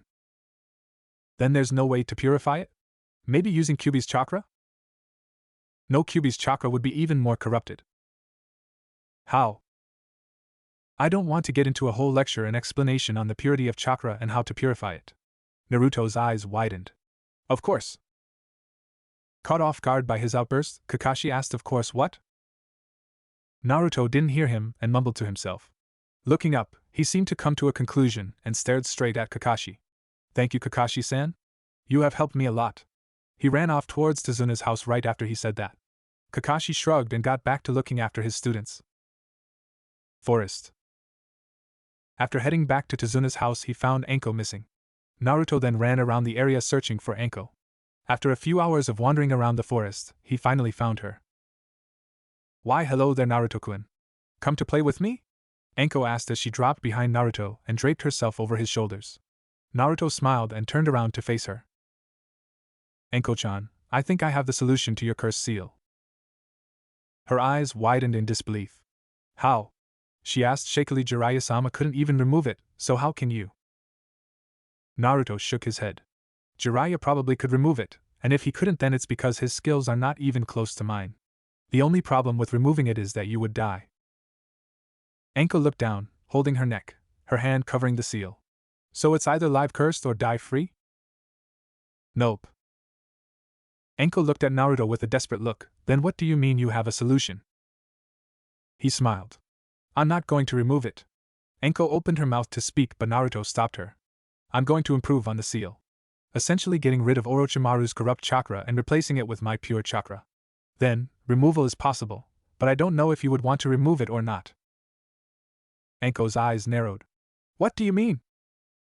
Naruto then went to explain the purity of chakra and how it's purified. So after I've purged Orochimaru's soul, it will be replaced with my completely purified chakra. If you need to use it in battle, go ahead. I'll be changing this cursed seal that Orochimaru gave you into a gift and a tool from me. Enko nodded slowly, still processing the information. When do we start? Naruto smiled at her enthusiasm. We start tomorrow, Enko-chan. It's getting late tonight, we should head back. That night, when they were all eating dinner, Inari stood up. Why do you guys even try? Naruto looked at Inari, eyebrow raised. What do you mean? Why do you guys even bother going against Gato? He'll kill you all. Naruto looked around the table and turned back at Inari. We go against Gato because we are paid to do so. It is our mission. Also, I believe that when each and every one of us becomes shinobi, we acknowledge the fact that we could die at any given time. But there's no point to helping a country that doesn't even have money to pay you. We'll just collect the pay when the country is back on its feet. Inari clenched his fists. You talk about money and death so easily, do you even know the suffering people go through when they lose their loved ones? Naruto nodded. I may not have experienced the loss of a loved one, but I have never had a person that gave me the attention and love I needed until I was 6 years old. Naruto said seriously. Sasuke here has lost his whole family and clan. I'm sure he understands the pain of losing loved ones. Kakashi-san has lost his closest friends and father. I'm sure he understands your pain as well. Enko here has been betrayed by the person she trusted the most. I'm sure that the pain she felt was not too different from what you feel. He reasoned. Inari just shook his head in denial. What about you? Just because you haven't had someone love you doesn't mean you've felt the pain of suffering, Inari said as he pointed a finger at Naruto, who only gave a sad smile. I know the pain of suffering very well. I lost my parents on the day I was born. Since that day, guards had to be kept on me every hour, every day until I was 6. The few people who did really care for me could not do much because they were stuck in their duties. Hated by the populace, I was an outcast to society. Neglected and shunned, I was alone for the first 6 years of my life. At this, Kakashi looked down in regret and sadness. My grandfather, who had no idea I even existed, came to Konoha when I was 6. He brought me out to the homeland of the Uzumaki clan, taught me the ways and traditions of the clan. The people of Wave are merely oppressed. You are alive, the rest of your family is alive, and you grew up loved, not neglected. I'd say that's a pretty good life. If the people of Wave could work together to get rid of people like Gato, then things would be faring much better.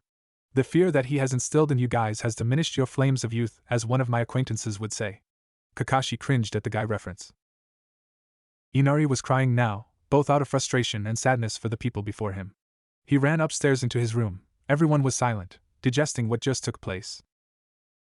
Naruto turned to Enko. Enko, you should get to sleep early tonight. We have to start early tomorrow morning.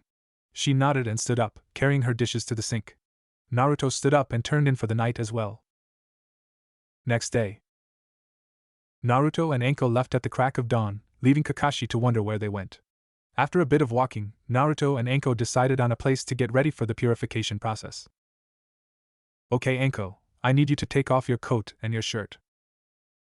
Raising an eyebrow, she replied with a sly smirk. You're pretty forward, aren't you? Naruto rolled his eyes. Just do it. The sooner we do this, the sooner you're free. Enko nodded and took off her shirt. Naruto unsealed his set of brushes with ink and started writing seals on her neck, repurposing the existing seals. This next step will take a few hours, are you ready? Enko gave a determined nod.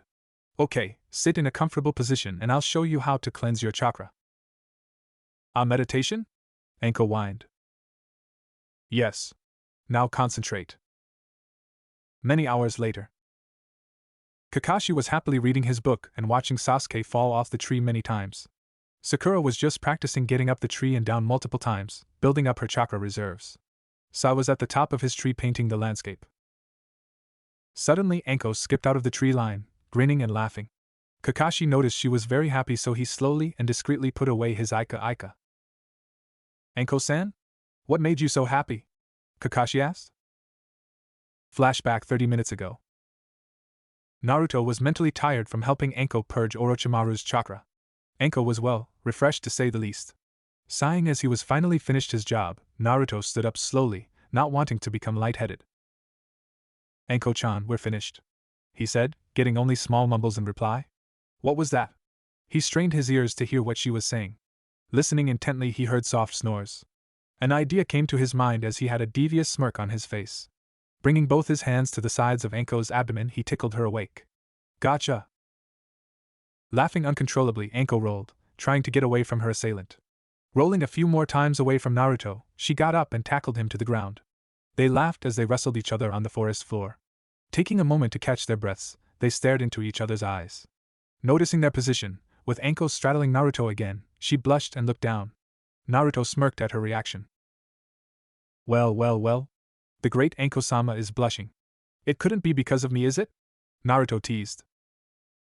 Bibaka. She punched Naruto in the chest. Of course not.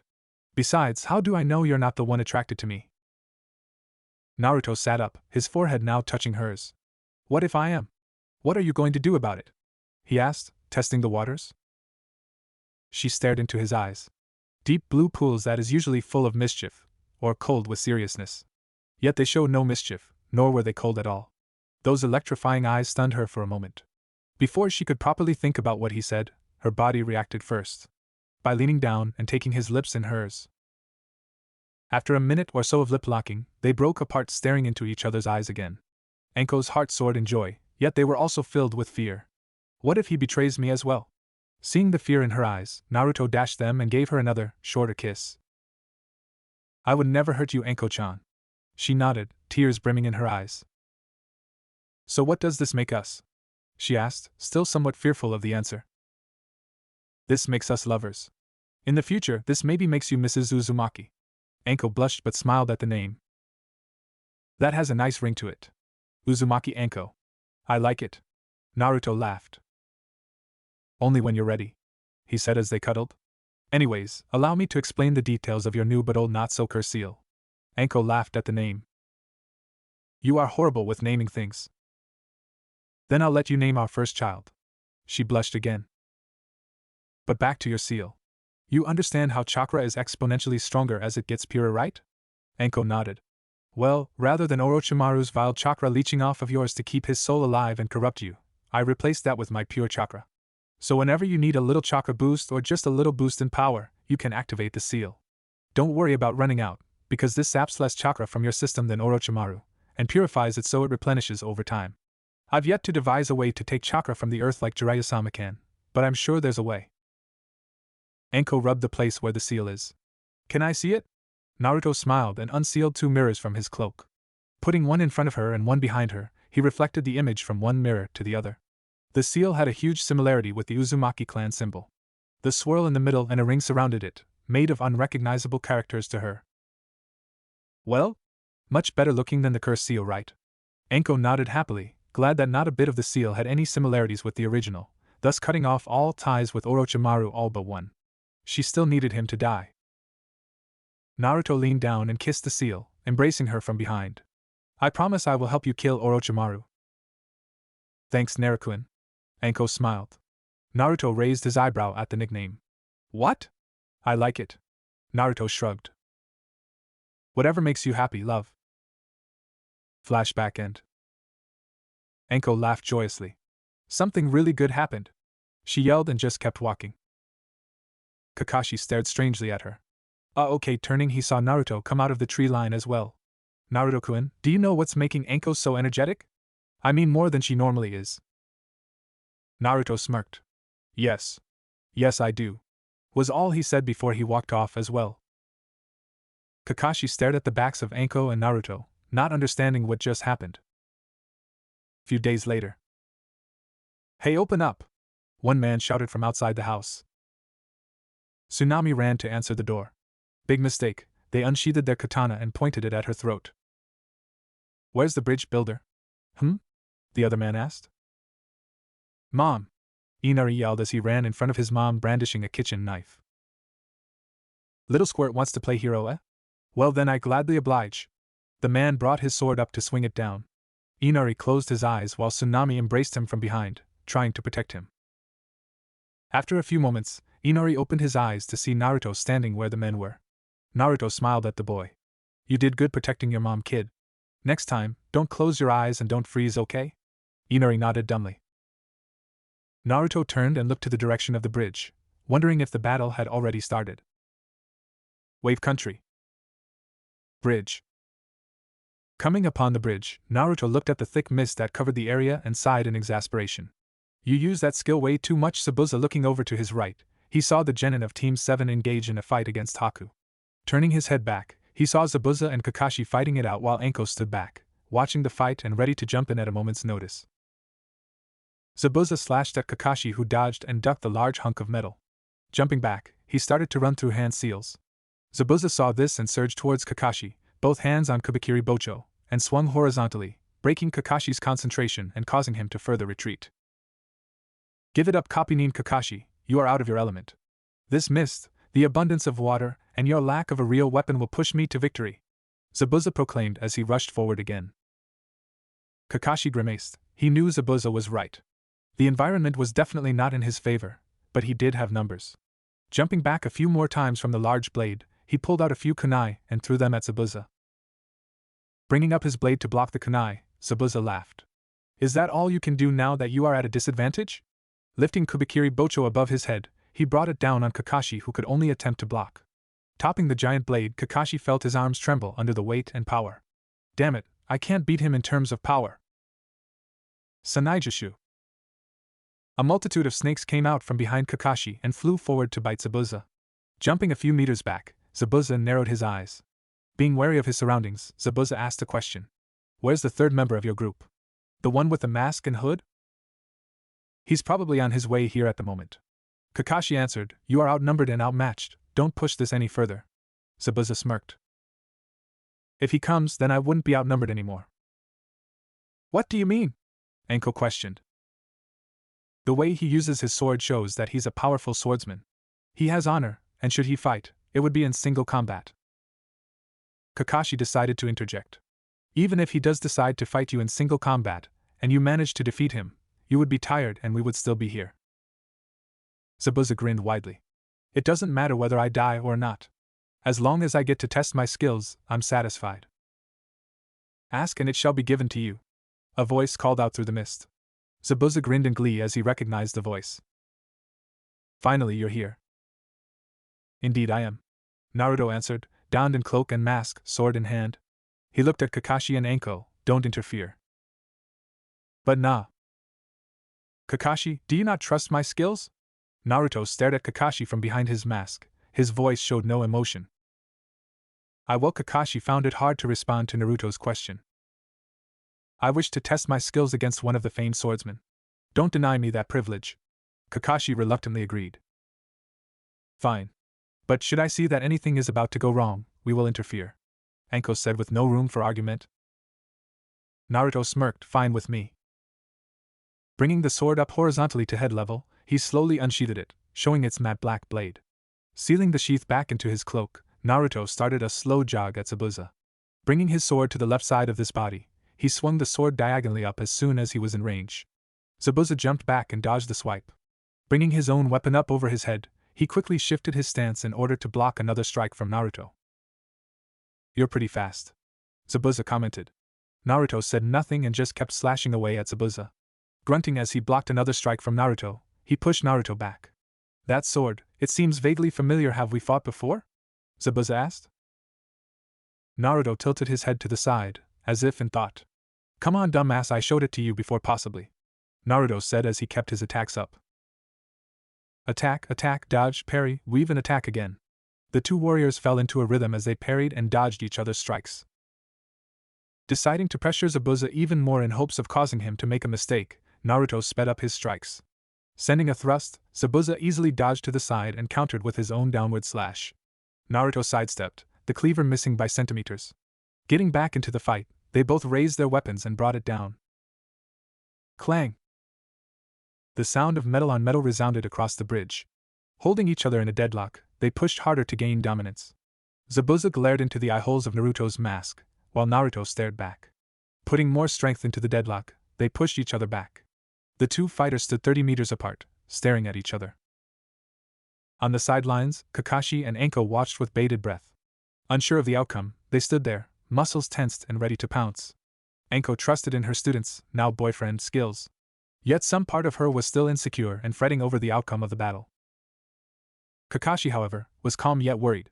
He knew the limitations of Naruto's power in terms of ninjutsu, genjutsu, and taijutsu. He knew that Naruto was proficient in fuinjutsu and kenjutsu, but that was it. All Uzumaki Yugao told him was that he was very skilled in kenjutsu. Naruto's skills in fuinjutsu is also relatively unknown. Other than the fact that he had mastered Uzumaki fuinjutsu, and some explosive seals he saw Naruto use, he knew next to nothing. Kakashi sighed, "This is so frustrating." The sound of metal hitting metal broke them from their thoughts. A show of sparks and the screeching of the metal grinding against each other, and the two warriors separated again. Zabuza ran through a series of hand seals, Kirigakure no Jutsu. Mist started to cover the area and got thicker and thicker. Naruto stood in the center, senses on high alert. Quickly turning around, he brought his sword up and blocked an attack, but as quickly as Zabuza came, he vanished. Kakashi and Anko were getting really worried now. Unable to see their enemy and ally, and unable to help Naruto, they stood on guard in case Zabuza decided to come for them. You work well under pressure," Zabuza said, his voice coming from all around Naruto. After blocking many more attacks from Zabuza, Naruto took a deep breath in and calmed himself down. Closing his eyes, he focused all around him, trying to locate Zabuza. He found him as Zabuza was charging from behind. Turning around, Naruto surged forward as well, however in mid-stride, a pain shot through his right leg. He tripped and grunted in pain. Quickly rolling out of the way of Zabuza's cleaver, he looked down to survey the damage. Spotting a piece of eye sticking out from his leg, he pulled it out. A Senbon? Must be from the Genin's fight with Haku. Fucking stray Senbons. Hearing a sound, he quickly looked up to see Zabuza bearing down on him. His eyes widening in surprise as he instinctually brought his sword up to defend. At the same time, he unconsciously put channeled chakra into the sword, causing the blade to glow white. As soon as Kubikiri Bocho made contact with Naruto's sword, a huge chunk of the top came off. Zabuza's eyes widening in shock. It cut through the Kubikiri Bocho? Zabuza could not believe what had just happened. Inspecting his bisected sword and Naruto's sword, his eyes narrowed. Letting go of his jutsu, he addressed Naruto. "Uzumaki," Zabuza said. Kakashi and Anko looked around as the mist cleared, and were confused when Zabuza said Naruto's surname. "You should have just told me it was you, Naruto." Naruto scratched the back of his head nervously. "I'm sorry?" he said as he removed his mask, showing the nervous smile on his face. "Baka!" Zabuza yelled and bonked Naruto on the head. "Ow!" Naruto yelped out in pain as he rubbed his head. Zabuza gripped Naruto in a headlock and gave him a noogie. Anko and Kakashi stared wide-eyed with their jaws on the ground. Deciding to find out what's going on, they walked over to the two swordsmen. Naruto what's going on?" Zabuza answered him instead, "I've helped teach Naruto what he knows about kenjutsu. Up until a little over a year ago, we've trained intensively using his Kage Bunshins. Then he left in order to find materials and make a sword that fits him perfectly tch. The only reason I stopped was because I finally recognized the sword," Zabuza said as he looked at what was left of his Kubikiri Bocho. "And it only cost me my weapon," he finished with a glare at Naruto. "Haku!" Zabuza called out, and not 2 seconds later, Haku landed beside Zabuza, kneeling. "You called Zabuza-sama?" Haku said while still kneeling. "Yeah, we're going to call off the job." Haku looked up at Zabuza questioningly. "Why?" All Zabuza did was point his thumb towards Naruto. Looking in the direction of the thumb, Haku was surprised to see Naruto grinning at him. "Yo! How are ya, Haku?" Haku smiled back at his friend. "One moment please," he said as he let go of his ice mirrors technique. The genin were confused as to what happened and looked around for their assailant. Turning back to Naruto, he started describing their situation. "I'm doing very well, we are currently trying to raise money, and Gato offered a very high price for our work. Please forgive us if you understand." Naruto only waved him off. Ma, don't sweat it. As long as you keep Zabuza in check then it's all good." Haku smiled while Zabuza got pissed. "Don't treat me like a kid!" Zabuza yelled, but Naruto just ignored him. "Have you guys done anything fun while I was away?" Naruto asked. Zabuza yelled louder to get their attention. "Yeah. We've traveled to many places and have seen many things, though money is tight, and many times I have to make sure Zabuza-sama doesn't get into trouble. Haku answered. Don't ignore me! Zabuza shouted as he waved his arms in between the two teens, trying to get their attention. You know that if you need any help at all, just come to me. I'm always ready to help out my friends. Kakashi and Anko's sweat dropped at the scene. The genin walked towards Kakashi on the bridge. Sasuke was limping from the now melted ice saban that were stuck into him. Sakura was trying to help him only to be shrugged off or pushed away. Sai was walking behind the two, his face devoid of any emotions. The moment Sasuke saw Haku, he stood in an offensive stance and got ready to charge. Sakura noticed this and stepped back a little in fright, though she willed herself to stand strong, so she settled in a defensive posture. Sai, having already noticed Haku and Zabuza talking to Naruto, decided to just stand back and watch the event unfold. You! Sasuke shouted, directing it at Haku. Why did you run away? Fight me now! Haku turned to look at Sasuke and stared for a moment. No. His answer only pushed Sasuke further.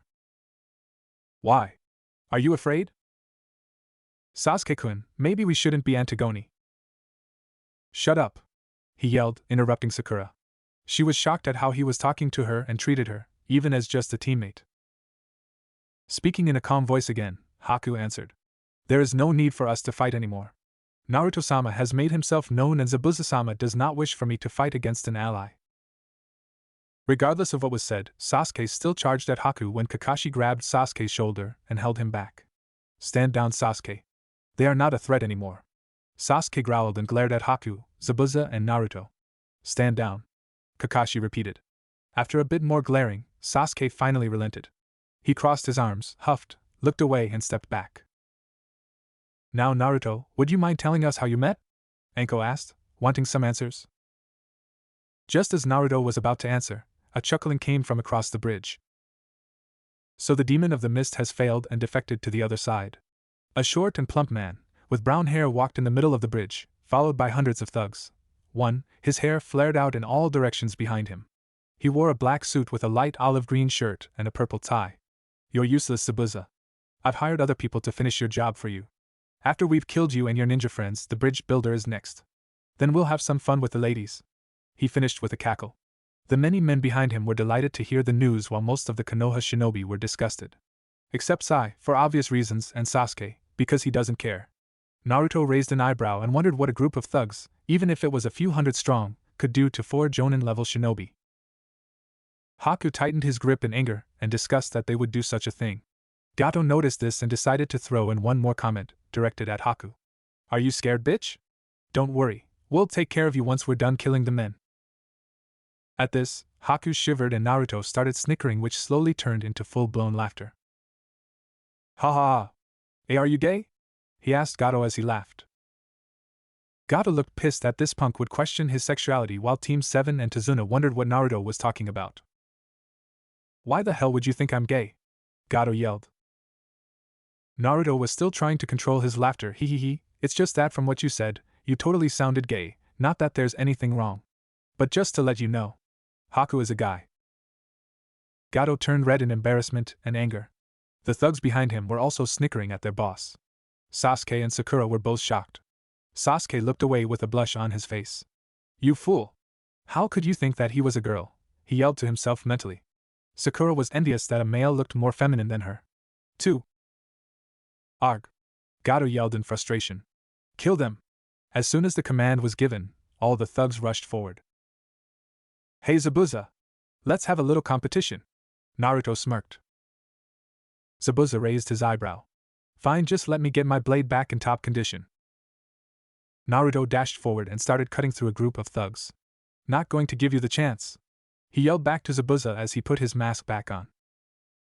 TCH fucking punks! Zabuza cursed under his breath as he too charged forward. Jumping into the center of the large group, Zabuza started cutting people up left and right, Kubikuribocho now literally bathed in blood. As Kakashi and Anko paid more attention to the sword, they could see that the blood on it seemed to be evaporating. Is the sword growing? Kakashi wondered. I've heard that each of the 7 swordsman's blades have powers, but this is a little ridiculous.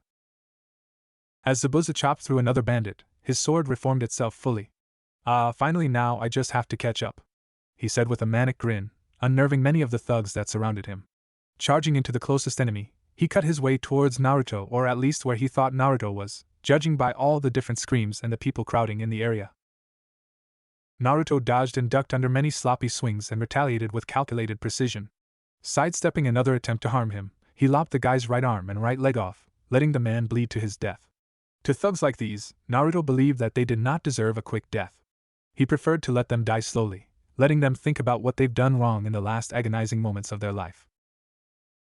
Sakura looked horrified at the bloodshed and the ruthlessness of her fellow Konoha shinobi, while Sasuke was wondering how Naruto got so powerful and was angry at the fact that someone else had this sort of power. I must find out how he got so powerful. And once I do, you will die, Itachi. After cutting through the main forces of the thugs, many had fled, only to be struck down while fleeing. The remaining stragglers looked at the two warriors in fear. Many of them wanted to run, but knew that they would not be able to get far. Zabuza turned and addressed Naruto, 138. Naruto scowled, same. Walking up to Gato, who was sitting in a pool of his own urine, he crouched in front of him and looked into his eyes. So Gato, you're down to your last legs. What will you do? Please. Don't kill me, Gato begged. Naruto shook his head. I'm sorry, but I can't allow you to live. No. Please. Don't kill me. I'll give you money. How much do you want? Gato begged as he pulled out a checkbook. I'm not interested in your money, Naruto answered calmly as he raised his sword. Any last words? And oh! Gato screamed as the blade descended down on his neck, severing the head.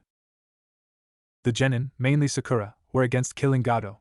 However, Sai's and Sasuke's reasons differed from Sakura's. Where Sakura's reasons are based on moral views, Sasuke's and Sai's reasons are for personal gain and practicality. Sakura looked to her sensei, expecting Kakashi to stop them from killing an unarmed man who had already surrendered. However, she saw that Kakashi was reading his book, not caring much at all. Kakashi-sensei? Yes, Sakura-kun? Kakashi said as he read his book. Don't you care that they're going to kill him? Gato has already given up. Why not let him live? Give him another chance? Sakura questioned. Her voice getting louder by the end of her question, trying to get the point across that there was something morally wrong. Sasuke and Sai listened in, wondering what was motivating Sakura to speak out strongly. Kakashi looked at her and had a somber smile. This is what a shinobi's life consists of, death and carnage. Many times, we have to commit necessary evils. He paused to take a deep breath in and sighed. We can only hope for the best and do our job in making the world a better place. Sasuke inwardly scoffed while Sai remained emotionless, though one could tell he was interested. Then why doesn't he give an example by showing the man mercy? Sakura reasoned, starting to get emotional. Kakashi looked over at Naruto, Zabuza and Gato's place on the bridge. He is setting an example. At the questioning look of his student, he continued. He can set two kinds of examples right now. First is he lets the man go. He will be setting the example that showing mercy is good, and hopefully people follow in his footsteps to form a more peaceful world. Sakura nodded in acknowledgement, but the thing is, once this happens, more and more criminals will think that it's okay to commit crimes as they will just be let off the hook. Sakura rolled the thought around her head, thinking about this dilemma. As she opened her mouth to speak, Kakashi put up his hand. I know what you're going to say. Why not send an NBU or a police force after them, right? Sakura nodded. The problem with that is it would cost too much. It's inefficient and also time-consuming. Naruto is going the more practical way. By killing Gato, he is sending a message to every criminal out there that crimes will not be tolerated and will only end in one result, death. Sakura was shocked at the many sacrifices and the numerous evils that must be committed in order to obtain peace. She looked to the ground, contemplating on what was just revealed to her, questioning her motives for becoming a shinobi. Am I really fit to be a shinobi? Can I kill without remorse? Bridge. After completion.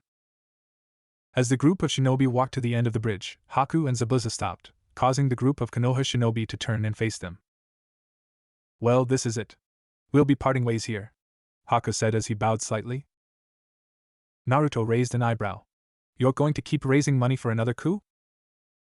Yeah, I gotta raise some money for another shot. Naruto looked pensive for a moment before seemingly coming to a conclusion. Why don't you come back with us instead? Oh? And how would we make money by going back with you guys? Zabuza questioned. Naruto grinned at him. You won't. But it'll be fun.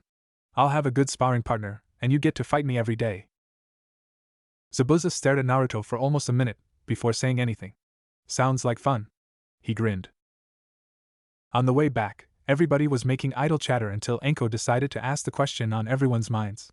So Naruto, how did you meet Zabuza and Haku? Naruto looked at Enko and all of Team 7, their expectant looks causing him to sigh. It was a few years ago when I was traveling the elemental nations Haku. Why don't you tell them the rest? Before Haku could protest, Naruto ran off ahead. Haku sighed. He's so lazy sometimes. Enko and Team 7 all sweat dropped. As he was saying, it was a few years ago as Haku told the tale, Sasuke half tuned out the conversation, not really caring about what they were talking about. And so we agreed to train him obviously. Enko was laughing at Naruto's antics while Kakashi was shaking his head. Sai seemed very intrigued by the methods Naruto used and Sakura seemed to be in deep thought. Unfortunately, Sasuke seemed to have caught onto the last part of the tale. So he was trained by Zabuza, huh? I'll just get him to train me and then I'll become stronger. Sasuke walked up to Zabuza arrogantly. Hey you! Train me! Everyone looked at him, confused. Kakashi hid his face in the palm of his hand. Zabuza merely raised an eyebrow. Why should I? If you train that idiot to become powerful, then an Uchiha would be even more powerful. Sasuke answered snobbily, head raised high, nose pointing to the sky. Zabuza chuckled, no. Sasuke looked at Zabuza in shock that Zabuza would deny his demands. And why not? He asked, obviously agitated and angry. Because you're not worthy. Zabuza answered calmly. Sasuke growled. Naruto actually threatened me for me to train him, whereas you have nothing on me. Quickly taking out a kunai, Sasuke tried again. Train me or I'll cut you. He demanded again. Zabuza openly laughed. I don't think you understand what I meant by threatened. Naruto was already more powerful than me before I taught him Kenjutsu. He could have killed me easily, but he offered my life in return for lessons in Kenjutsu. Sasuke tensed slightly, but before he could, Zabuza was already behind him, Kubikura Bocho around Sasuke's neck. Don't bother. I've dealt with many genin like you before. You think you're hot stuff? I killed the graduating class of 100 with no formal shinobi training. Are you ready to die for a sliver of a chance to learn Kenjutsu? Sasuke growled, but finally relented. Grunting, he walked off by himself. Zabuza shook his head at Sasuke's retreating form. That kid has issues. He needs help if he doesn't get it soon. The only help he's going to get is his head on a platter.